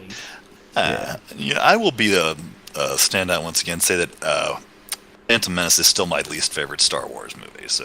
Totally even fair, with totally episode fair. 9, so. It's got a lot of kiddie bullshit in it, and I'm still not a fan of that. Personally, I think Rise of Skywalker now is even worse mulling on it, but I still don't like Menace all that much, outside of a few things. Like 2 really big action sequences. Everything else is just This is not the Star Wars podcast, so I want to get on it. I still haven't seen episode 9 myself. But speaking of clones, among other things, Annette Futatabi's story happens to feature clones in it. Oh, yeah. And for a change for the series, it actually takes place in an entirely fictional country. Mm-hmm. So, what's it called again? Rembrandt. So Ernest Evans was like a globe-trotting adventure across multiple places, and El Viento took place in the United States. But yeah, this takes place in the fictional country of Rembrandt. And, of course, we start off with Annette and Ernest having sufficiently recovered from the events of El Viento. Mm-hmm. And there they are. So, now this is set a few years after El Viento, correct? Yeah. I think 2 or 3 years after. Annette's had a chance to study and become supposedly more powerful. Right, and she's changed her outfit a little, although I love that what she's wearing right now is vintage 80s fashion, basically. She looks like she should be dancing to New Order at a club with a lot of neon and lasers, instead of, the 1930s. But, my biggest problem with that, though, is the fact that she lost the boomerangs. Yeah. That was her signature weapon. Yeah, she has, a sword this time around? Mm-hmm. Yeah. So, it's kind of a bummer, I guess, that they got rid of the boomerangs, because I feel like it's kind of neat. I can think of a couple other games that use boomerangs, like Power Blade, but it's not really an attack type that you see in video games too frequently, as like the main attack for a protagonist. So a sword is a little less interesting in that regard, but I guess it fits the shift in gameplay more, arguably. Yeah, one could say that. And, to continue the clone discussion, it's very reminiscent of, some ways, Golden Axe and Streets of Rage, I thought. Yeah. Mm-hmm. Although not necessarily in a good way. No, and right. due to the fact we should just get the negatives out of the way first, I think. The game is brutal. It is... Enemies take so much... they just deal out so much damage. And you only have one life. Unlimited continues, but only one life. So if you die on a boss, you got to go all the way back to the beginning of the stage. And also, there's virtually no sound effects to speak of either. Really makes me wonder what kind of time enemy we're under. Oh my, yeah. Every enemy has the same little dying sound, really. It reminds me of that ROM hack of Streets of Rage, where every enemy makes the Tim Allen home improvement hunting noise when they die. But in this game, everything, whether it's a ninja or a monster or a cyborg, they make the same little grunt when they're beaten. Mm-hmm. Well, I suppose it could be worse in a way. I mean, look at Golden Axe 2. When you kill the minor enemies, they go, bleh! What kind of death scream is that? Yeah, that's a huge step down from taking the sounds from First Blood, which... I think there's like 3 death sounds. There's one that plays for a lot of the male characters, and then one that plays for a couple female characters, and then there's one that plays for like a couple of the robots. So there's like 3, but you usually are hearing the generic male death sound throughout most of the game. And I really think by this point, Wolf Team and Telenet weren't doing quite as well as they had been, when they did El Viento and Ernest Evans. So you do get a game that feels almost unfinished in some ways. Yeah. It truly feels like... It genuinely feels to me like someone might have put a beta version on the disc instead of the final version. That's the vibe that I get when I play Annette Futatabi. And yeah, like Zafiro said, there's no sound when enemies get hit. Like, it's just very barren as far as its soundscape is concerned. And that's a real bummer. And it'd be nice if really that does that. was actually the case, though, because it means that the final version might possibly still float around out there. Oh my! Or maybe We should have the maybe dragon they were, screenshot on screen, by the way. Yeah, I'll go ahead and throw that up there. It's possible that they just shipped whatever they had when the higher-ups told them to get it out there. Because this was a 1993 game? Yeah, I think early 93. Yeah.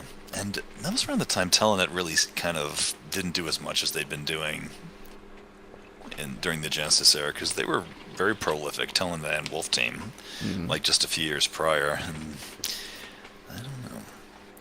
And one thing this game does that just bugs the hell out of me, and this is something a lot of beat-em-ups do, where the enemies are standing off-screen, and you can't see them, you have to wait for them to come back on. And in most games like this, you don't have to wait very long. They'll come right back in. But maybe it's just the way I'm going about it, but for this game, it feels like you're half the game. You're standing around waiting for the enemies to actually show up. No, Kate had the exact same problem. Yeah, it's definitely not just you. Not just you. Yeah, I would literally have the enemies wait on, like, off-screen for literally, like, I think 3 or 4 minutes, and they just wouldn't come on screen. I think one of them actually got stuck on one of the statues that are in the stages, so I had to just wait for my magic to charge up, and then use the magic attack. This is on screen as one of the magic attacks, by the way. That's the dragon, which if I recall correctly, is the most powerful magic spell. And the magic is both kind of essential to making progress in the game, because it deals lots of damage to enemies on screen, which is necessary when you consider how clunky the game design is.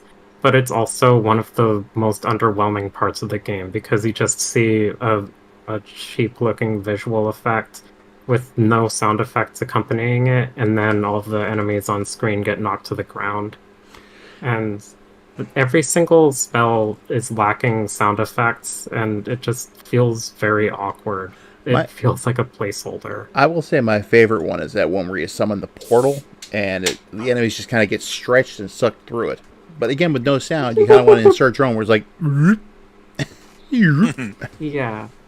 And the thing is, when they get sucked into, like, with their sprite stretched like that, their sprite stretches, then it goes back to where it was, like, cycling through all of the enemies on screen one at a time. So you see one enemy sprite gets stretched, then it goes back to normal, then the second enemy sprite gets stretched, it goes back to normal, third enemy sprite gets stretched, it goes back to normal, then they take damage and fall down to the ground. It's so silly. It is. Oh, but let's see. What else you got in mind? And yeah, Zafiro, I would have liked to hear some, like, vocal cues when using a magic spell. That would have been exciting. That's another missed opportunity about this game. Yeah. There are a few things I can see where the game might have been interesting, just maybe in the variety of levels, because you start off in, the castle and dungeons and things like that, but you go, I think, later to, there's a train, there's definitely more of a high-tech element to the game this time around. I think you have like you said, you have clones, you have a laboratory, you have robots and cyborgs, and I think if they were actually memorable enemies, it would have turned out a little bit better. Yeah. Yeah, this really takes the anachronisms to another level. Even in, like, the items that you get, you can pick up soda cans to restore your health, but soda cans, I don't think, existed in 1931 or whenever this takes place. Actually, I don't think Maybe it exists. Maybe about the 60s they came into being originally. I'll say one thing that irritates me about this, and it has to do with the sound, which is otherwise, that is the score, I should say, the music. It's otherwise stellar, except for the fact that the opening song for the game, during the opening cinema, it's sung by somebody. I don't know who the singer is, but it's compressed to hell. They didn't actually do it as Red Book audio for some reason. And it sounds all staticky and garbagey. Yeah, it's very rough. Yeah. So it's like, why would they Which do is that? disappointing too, because the cutscenes are and the opening as well are arguably. I mean, they're arguably the game's strongest point.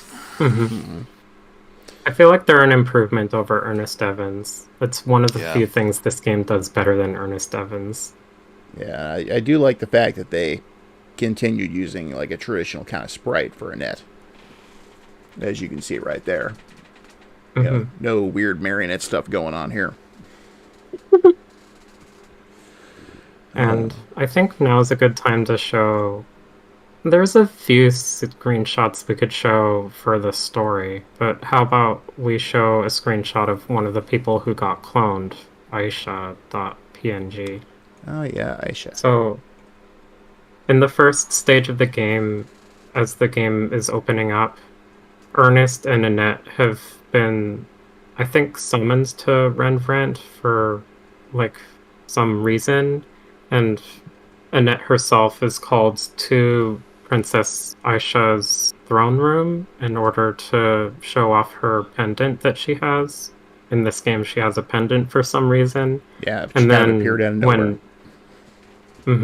when Aisha sees the pendant, she's like, okay, take that pendant from her now. And she suddenly reveals herself to be evil. So then the first stage is you trying to fight them off. But then Annette runs into a jail where she finds the real Princess Aisha, who has been imprisoned so that an evil clone can take her place and rule in her stead. This is the real Princess Aisha behind bars. And I think we can show to the rescue.png. Okay. That's another story sequence featuring another major character who first appears in this game. So, Ernest is in this game's story. He's more prominent here than he was in Ernest Evans, but still not playable. But he helps out Annette from time to time, and here he's being aided by that guy on the right who's named, I think, Kirk or Kirka.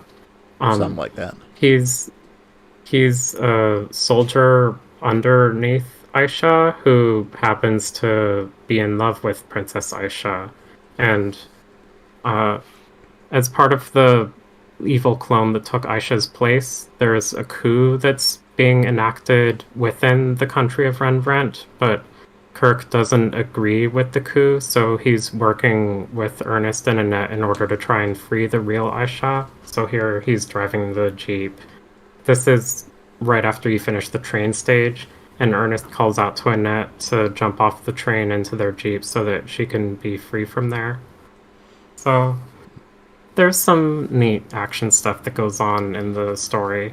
The cutscenes are kind of nice. Now, I will say the story is definitely something. It does wrap up the whole trilogy very well. So, again, it would have been great to see as an anime. Yeah, definitely.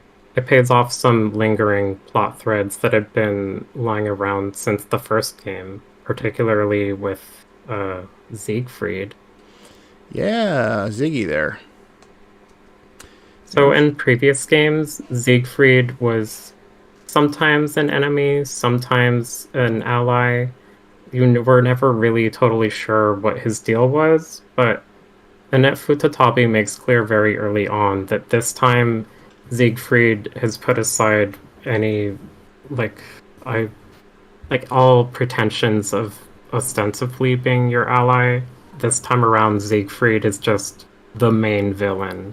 He's the one plotting all of the bioorganic experimentation stuff with mutating people and with plans to invoke some evil god who's not Hastur this time, but a different evil god.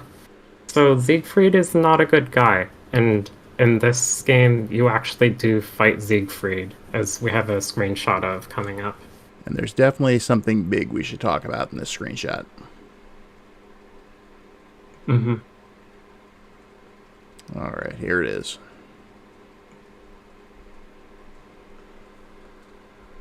And as it turns out, if I recall correctly, that's not even Siegfried. It's another clone.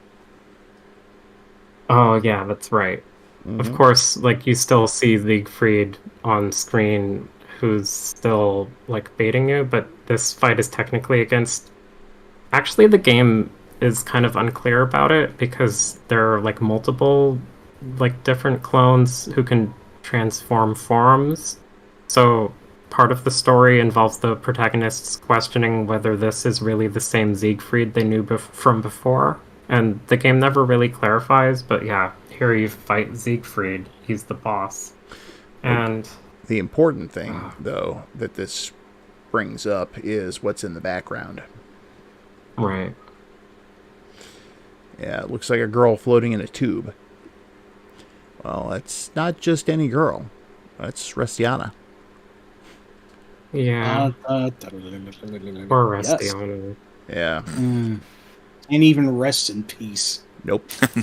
And one could say maybe that's even where he's getting the ability to do the cloning from, taking the powers of Hastur she'd manifested in El Viento. Like, it's still inside her cells. Yeah, that could very well be it. So, Nice. meaning lack Pretty of an, gross when you consider it. yeah, for lack of an actual explanation, that's what I think. Yeah. Might I mention the horribly dorky and very... I don't know. Is normie a bad word with the modern internet crowd? I feel like it has some bad implications behind it. I feel like there are a lot of different ways you could use that word. I don't know what you're getting at here. Well, I was just thinking in my head that as far as the series continuity is concerned, Ernest Evans is kind of like Link, Annette is Zelda, and that makes Siegfried Ganondorf. Am I going to hell now? I'm sorry. I don't have any problems with that comparison. No, you're not The going only to hell, thing that Mike. really seems off is that Ganon... I'm not aware of any points where Ganon is ever allied with Link and Zelda, but beyond that, I think that's kind of apt. Actually, yeah, you know what? That's a good point. Ganon never really tried the... Well, he kind of tried it in, spoilers, recently, Tears of the Kingdom, but, like... Oh, I haven't played that one. Come on, he's obviously evil, for God's sakes. Why even put up the pretense when you look like that? Well, at any rate. But yeah, just the whole dorky, to a hero or heroine and a very bad guy thing. I know there's probably other games and stories that have done this very basic formula, but it's the first thing I thought of, and I couldn't really tell you why. Well, Probably a common thing. we're not going to kill you for it, Mike, but you will get this. Yeah, I'm sorry, I don't have a lot to say about Annette Fudatabi itself, other than I'm kind of a beat-em-up connoisseur, which kind of descends into snobbery at some points. Like, I still think, like, games like most of Capcom's arcade beat-em-ups and the Streets of Rage series are, and to a slightly lesser extent, but a game I really like a lot, Konami's Violent Storm. There are several beat-em-ups that I hold up as being the gold standards of their genre, and Annette Fudatabi is nowhere near this standard. No. I'm not even sure if I can give it a bronze. It is on a level of blandness on par with, if you played this beat 'em up, The Death and Return of Superman. Is that too harsh? Oh, jeez. I fucking hate that game, so... Not really a bronze. I would say Annette Fudatabi is like holding a snot-covered Kleenex. Whoa! Wow. That's harsh. That's beyond 10, even. Yeah, no, I mean, at least Death and Return of Superman had DC characters in it, kinda. I guess that's something. Then again, this game at least has a fair soundtrack. Sakuraba returns to compose it, right?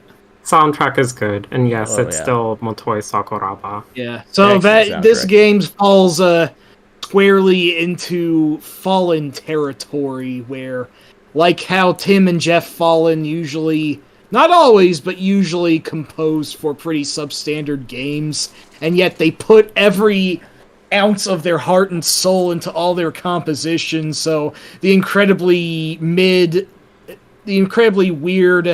Pictionary game of all things has some of the greatest music ever on the NES ever made. That's kind of where I'm getting at with that. I love that music. It's so good, yes. The drawing game is the chillest track ever. And no Prime. I never will. I fucking hate it. I don't know why I even went back to beat it after the one time I just quit in frustration at having to replay like a stage like for the fourth freaking time over again. And then I just found out, no, the game doesn't get too much better after this. So yeah. Like that's kind of like my hipster. This is the game that I will insult every chance I get if no one else is going to pick for a game. So I will say that Annette Futatabi is not a game that I despise. Like, it's definitely a bad game with a lot of problems. It's clearly rushed. It could have been a lot better, but it's sad it didn't turn out better. But I don't hate it. I've beaten it twice now, and I appreciate at least the story and the presentation. I appreciate that it provides some conclusion for the overall trilogy. Yeah. I just wish that the story could have been attached to a better game. Yeah, absolutely. Yeah, I do agree with that. Yes, and sort of is. Oh, sorry, Fenris, go ahead. No, go ahead. You're fine. Yeah, I was just going to say it is kind of on the ends with a whimper sort of note, which is never the best thing for a trilogy to end on, but a conclusion's a conclusion. If this game, I might like this game more if it was a visual novel, because really I'm mostly just here for the plot, even if I can't understand a lick of it. I don't know an iota of Japanese, but, well, maybe a tiny iota, but I think yeah. One particular bummer that I don't think has been stated yet is that even though Ernest is in this game and he has more of a role, he doesn't actually... Well, we said that he's not playable, but yeah, this is a one-player game, which is kind of unusual as far as beat-em-ups go. So I'm not sure why they made it one-player only. It would have made sense to have him as a second player. Yeah, exactly. Like, he's right there, and I think now is a good time to have that screenshot of him with his weapon hand. Yeah. And in the past, I've kind of not necessarily defended Annette again, but I've almost liked it more than Ernest Evans, just because I could never get into how Ernest Evans played, and Annette again, at least, you know, Annette will do what I want her to do on the screen, whereas Ernest and Evans just kind of shakes all over the place like he's having some sort of, I don't know, nervous breakdown or something. Recently, though, I mean, I do sort of agree that Ernest Evans is at least a more interesting game to play, even if you're kind of going all over the place. With Annette, again, I can see how it could have turned out to be better, because, to their credit, they gave Annette a lot of different moves. She can dash, she can do the jump attack, she has combos, and she has the jump kick that kind of works all too well on a lot of enemies because they're not that smart. But ultimately, yeah, it's just kind of a frustrating game, and I do remember originally going through it just because I was super thrilled to have the long-awaited finale to the El Viento series, but I'm not really sure if I would even do that again. I'd probably just watch the cutscenes. Yeah. And that's why we have YouTube playthroughs and so on and so forth. Yeah. But, you know, there is that. I will say this. This was a game I had wanted to play for years because of always seeing it advertised, you know, for a certain time in, like, the import store stuff in the back of game magazines like EGM and whatnot. And they'd always show, like, that picture of Annette laying down in the bed from the option screen in one of the later cutscenes. And EGM, of course, would talk about it, and they'd go ahead and show the same screens, like the soldiers standing there with their rifles, you know, shooting, or Annette jumping out the window or whatnot.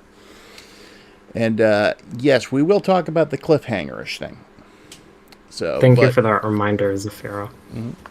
But, you know, I when I first got to play it, actually, I think Sega CD emulation was kind of in its infancy. So when I played it, it was just the game without the soundtrack. Oh no! I got killed and didn't come back to it for like a decade. And then, of course, I had the full soundtrack. Okay, soundtrack's good. Why does this suck? What is... I can't even get out the first... I can't reach the first boss. What the hell? You know? And after playing it again recently, I've gotten further, but still, it's loaded with a bunch of BS. And after watching Kate play through it recently, I don't think I'm ever going to seriously go back to it. Yeah, I'm probably going to just mess around with it, but that'd be about it. Yeah, I recently streamed both Annette Futatabi and Ernest Evans for Rob and Mike, and I was able to showcase the rather extraordinary gameplay that they have on offer. I'm thankful that you were able to at least experience it in that form. Yeah, it was a good playthrough. But yes, let's talk about the cliffhanger-ish thing. Because at the end of the game, Aisha gets coronated as queen. Something happens to her during the course of the game as well, but that's one of those kind of, oh, they did that to her. Okay, well, at least she changed back. But anyway, you see her coronation. Annette and Ernest are both there, and the two of them kind of have a will they, won't they kind of thing going on, you know? Yeah. It's kind of like the Sam and Diane from Cheers. Mm-hmm. Right. Which makes it all the weirder that the Genesis version of Ernest Evans had Ernest Evans adopt Annette. But, you know, that's why we ignore that, I guess. Yeah, that's a good reason to ignore it. But if I remember correctly... to be fair, I don't think that's really canon, but you're right. But don't they also have this whole thing where there's, like, Annette's waiting for Ernest to say something, and he proposes another adventure or something like that? Yeah. So I don't remember word for word how the final scene went, but Annette is saying something about how romantic it is that she's saying something about how happy she is for Princess Aisha and Kirk, and then Ernest is like, yeah, it's great that the kingdom will be fine again this way.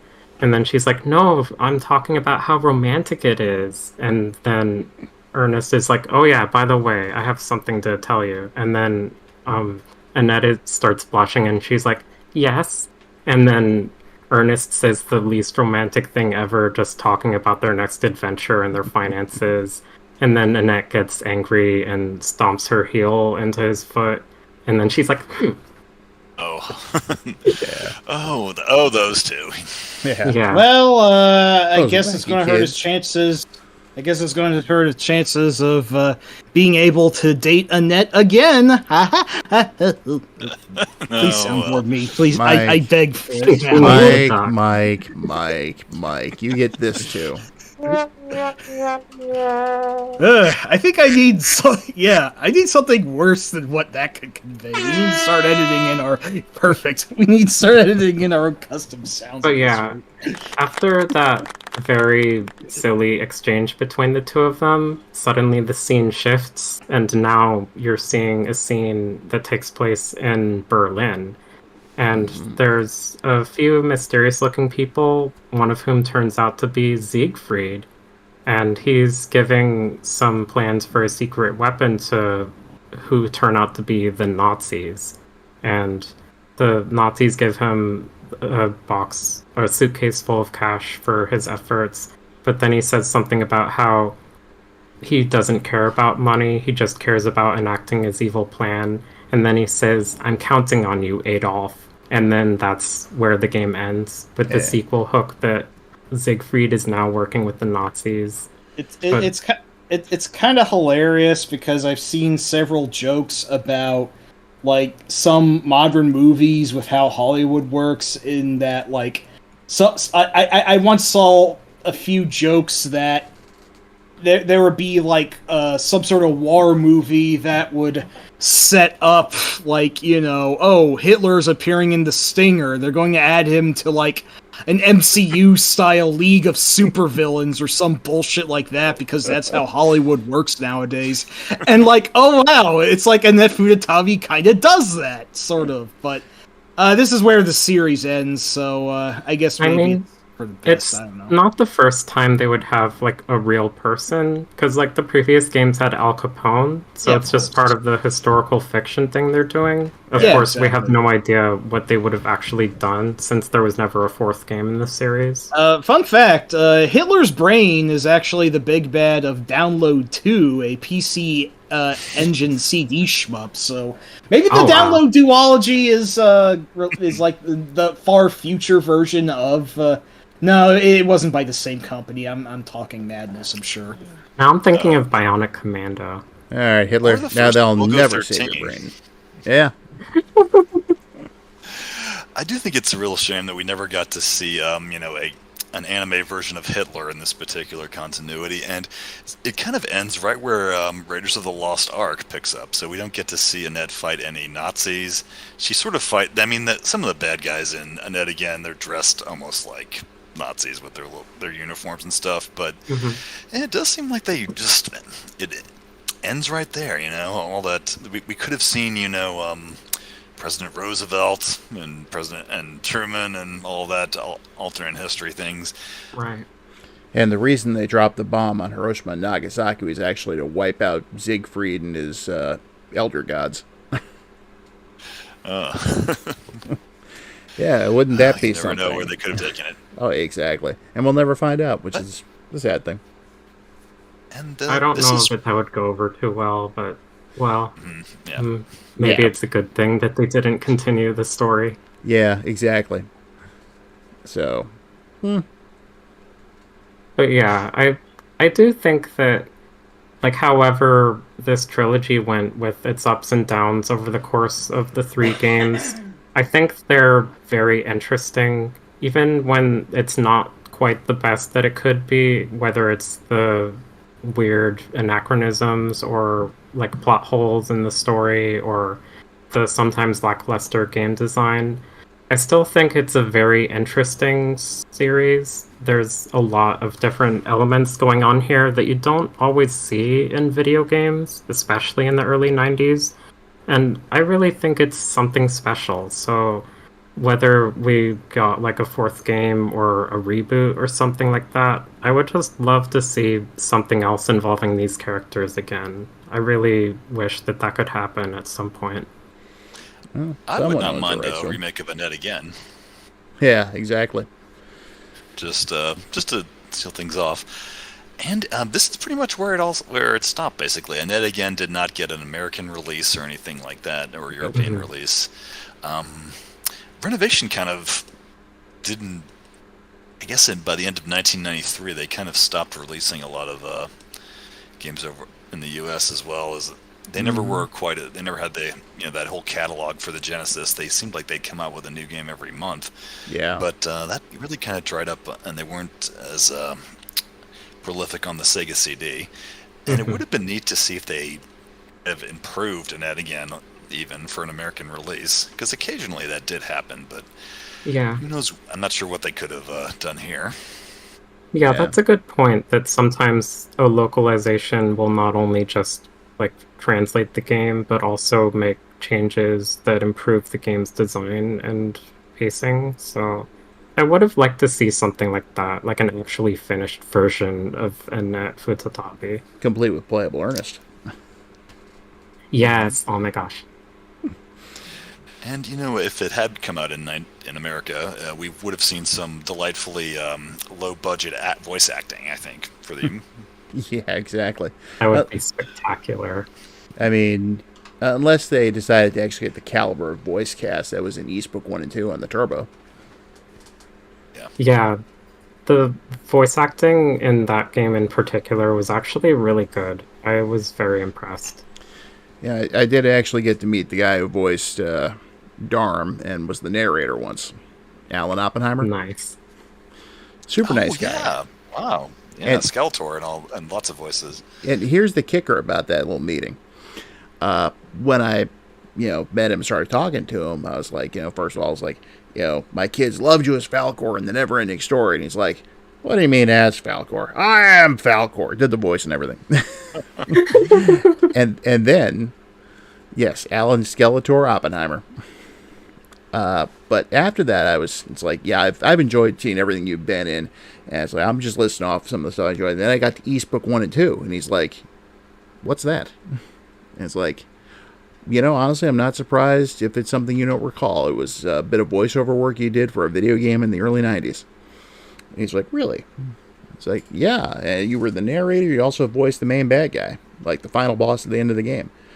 And his assistant was there. And he's like, hey, go ahead and write the name of this game down. So I say, it's East Book 1 and 2. And he's like, yeah, we're going to look that up later. And ever since then, I've noticed whenever he appears at a convention and they list, like, some of his big work, East has started showing up in there. That's Cool. awesome. Yeah, that was a super nice guy, though. He also did an autograph picture for my girls. So, Oh, that's wonderful. yep. But let's see. With no more El Viento to talk about, this is probably the shortest roundtable we've done in a while. Do we have any closing thoughts on the series as a whole? Yeah, let's start with Todd and work our way back to me. Okay. Well, I think despite the ups and downs of the games, you have at least one really good action game with El Viento. And even if Ned again and Ernest Evans might not come through entirely, they're definitely interesting. I mean, it's really unique mixture of sort of the Indiana Jones element with Cthulhu and all of that and Lovecraft. And through it all, you get this whole idea that it's an anime series that somehow ended up a video game. And specifically, it's from that era of anime OVAs in the late 80s when you just had a lot of people animating stuff that whatever they wanted to. And I think Annette herself really had a lot of potential as even a mascot for Wolf Team. If you look in the Annette Again manual, there's this picture of a little, what they call super deformed Annette, you might say. And it's like, why didn't they really try to do more with her? Make her a mascot, give her a manga series, which El Viento did have a manga series that did after a few chapters because the artist got injured. Yeah. Darn. And you can really see that and we say this about a lot of older video games, like why don't they bring this back? But I think if you brought El Viento back, it would definitely have something really unique about it even today. I would really love to see that. I mean, I'm not sure who would be the people to do it. Maybe, you've got Idea with all the rights to the Wolf Team catalog, if I'm not mistaken. So get in touch with them. Mm-hmm. I don't know if they would have the rights or be able to do this, but maybe the same team that did stuff like the Ninja Warriors or the Wild Guns remakes. Oh, Tengo Project, right? Ooh, Yeah, that'd be Yeah. awesome. That would be amazing. Well, I you would know, love to see that. someone's exercising the rights to this series since they did give Retrobit permission to go ahead and republish El Viento. Hmm. Or Retrobit, Which I pardon me. pre-ordered. Oh, and it's also on, the Evercade renovation collection, I think. Yeah, If you're- that's right. If you Yeah. have one of those, you can get it there. So someone's definitely using the game still. Right. It's not like Troubleshooter and all the other Vic Tokai games where no one can really touch them because they have no idea who owns them. But so yeah, I know it's good to have El Viento back anyway. that's For sad. sure. Troubleshooter was so good, Yeah. especially the second one, which is Oh, like, yeah. Oh, yeah. And ugh, prices are so stupid on that one. my gosh, yeah, a lot of the Vic Tokai stuff is getting that way. Anyway, And even What a Vic Takai is suffering in this stupid fucking bubble. Why? I know. It's Well, Victor Cat, get right? Clash of Demon Head now because that's I'm sure that's Yeah. gonna go up. Oh, Yeah. I'm sure. So anyway, you have any additional thoughts, Kate? I feel like I kind of said my piece. Okay. I feel like this series, yeah, through its ups and downs, it's interesting and fascinating to experience. I only started getting into this like a little over a month ago, funnily enough, but I played through all 3 games, and I went from being aware of the series but not having much personal experience with it to now suddenly being obsessed with the series that last had a new game 30 years ago and may never get another follow-up, but I just need more. I really love this series. I want to have more of these characters, another sequel, maybe a reboot, anything. It's just, at least I could have this roundtable. So thank you for agreeing to this roundtable so that we could chat about the series. I do appreciate that. Hey, no problem here. I do quite love El Viento. So, Yay. all right, Mike, how about you? Yeah, I'm not sure what else I can add. It's been a bit of a while since I played El Viento, although I did attempt to give Ernest Evans a shot a few days ago, and I don't know. I have to bow to Kate. She can beat that. I can't. I don't know. I just don't have the knack for the game. Maybe I just need more practice or whatever. But I respect the game more than I like it. But it is just a janky, weird, fun time. But yeah, El Viento itself is a legit great game. Like I said, definitely one of the best. Maybe a little bit of an annoying term, but maybe the quote-unquote among the secret best action platformers on the Genesis. Once again, for a system that has quite a few of them to go around. It's definitely one I recommend checking out, if you're a fan of any of the Shinobi games or any of Treasure's output in the same vein. And even if Ernest Evans isn't great by conventional means, it's absolutely worth playing just to see how chaotic and ridiculous it is. It's a very memorable game, if nothing else. It's a shame that the series ended on as wet a fart as it did with Annette again / Futatabi, and maybe it is for the best that we didn't get that translated, because I wouldn't say that would be one I'd be champing at the bit to play as outside of the story. And even then, I could just look up the story however I want on the internet. But it at least closed the trilogy reasonably decently, and it's at least, I guess, a better deal than what one-offs like Axelay got. Like, they promised us a fucking sequel that we never goddamn got, and I know Rob and I are still angry about that. Don't talk to me. 33 decades later. So 3 decades.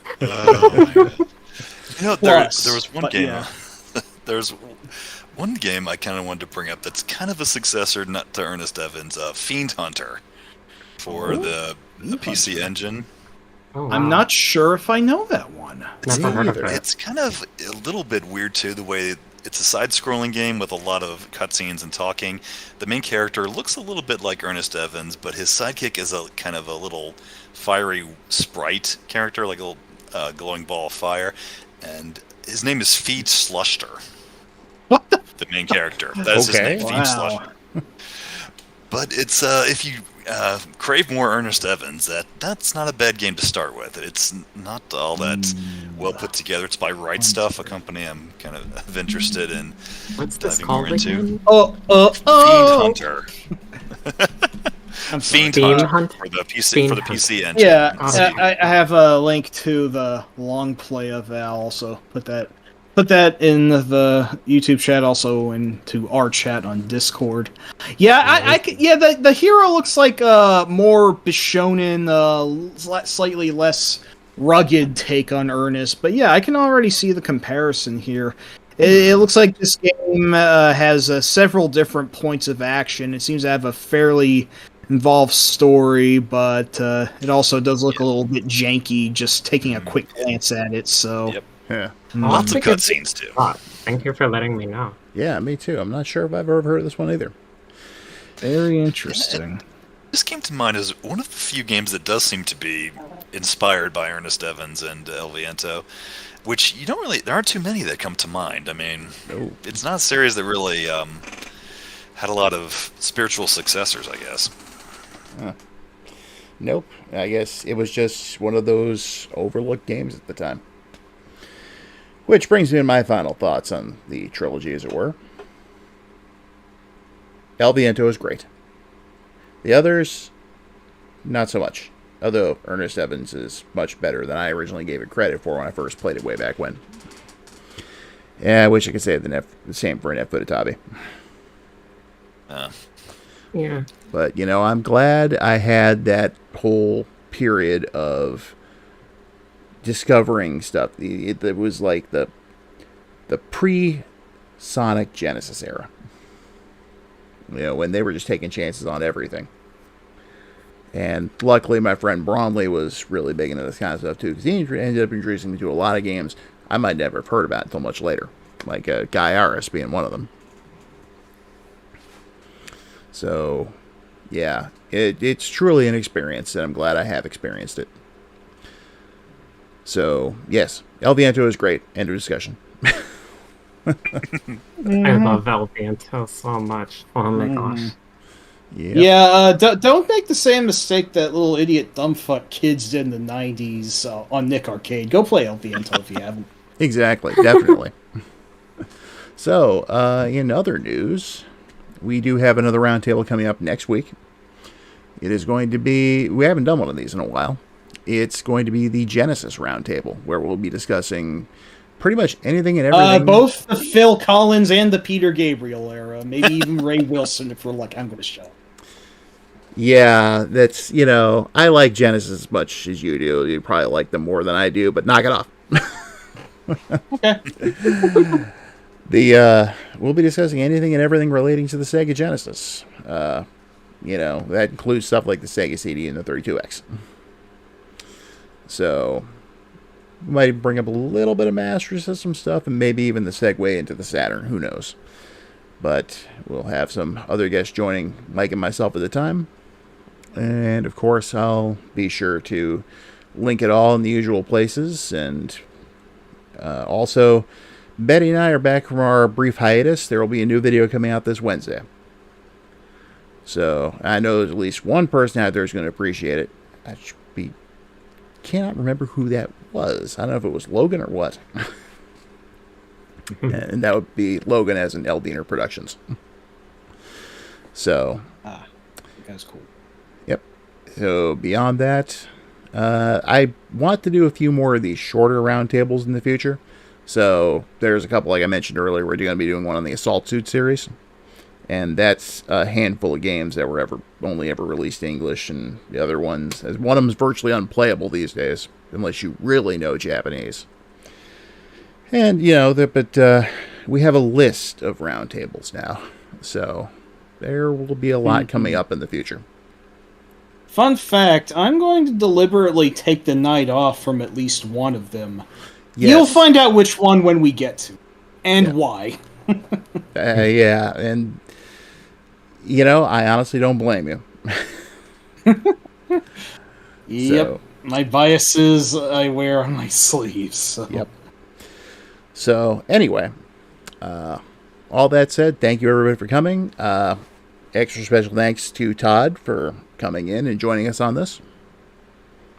Oh, it was a pleasure. Thanks so much for having me on. Oh, no problem. Yeah, it was good to have you join us. Yep, and thanks again for coming back, Kate. Like I said at the top of the stream, you're on your way to becoming a regular on this channel. Just about. Thanks again. I appreciate it. No problem. And Mike, happy to be here. Yep, it's great as always having you here. And Mike, you are definitely still the co-host and official football. So.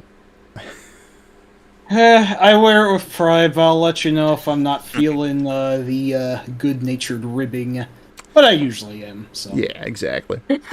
So, with that, expect that new video from myself and Betty on Wednesday. And, like I said, the Genesis Roundtable will be this coming Saturday.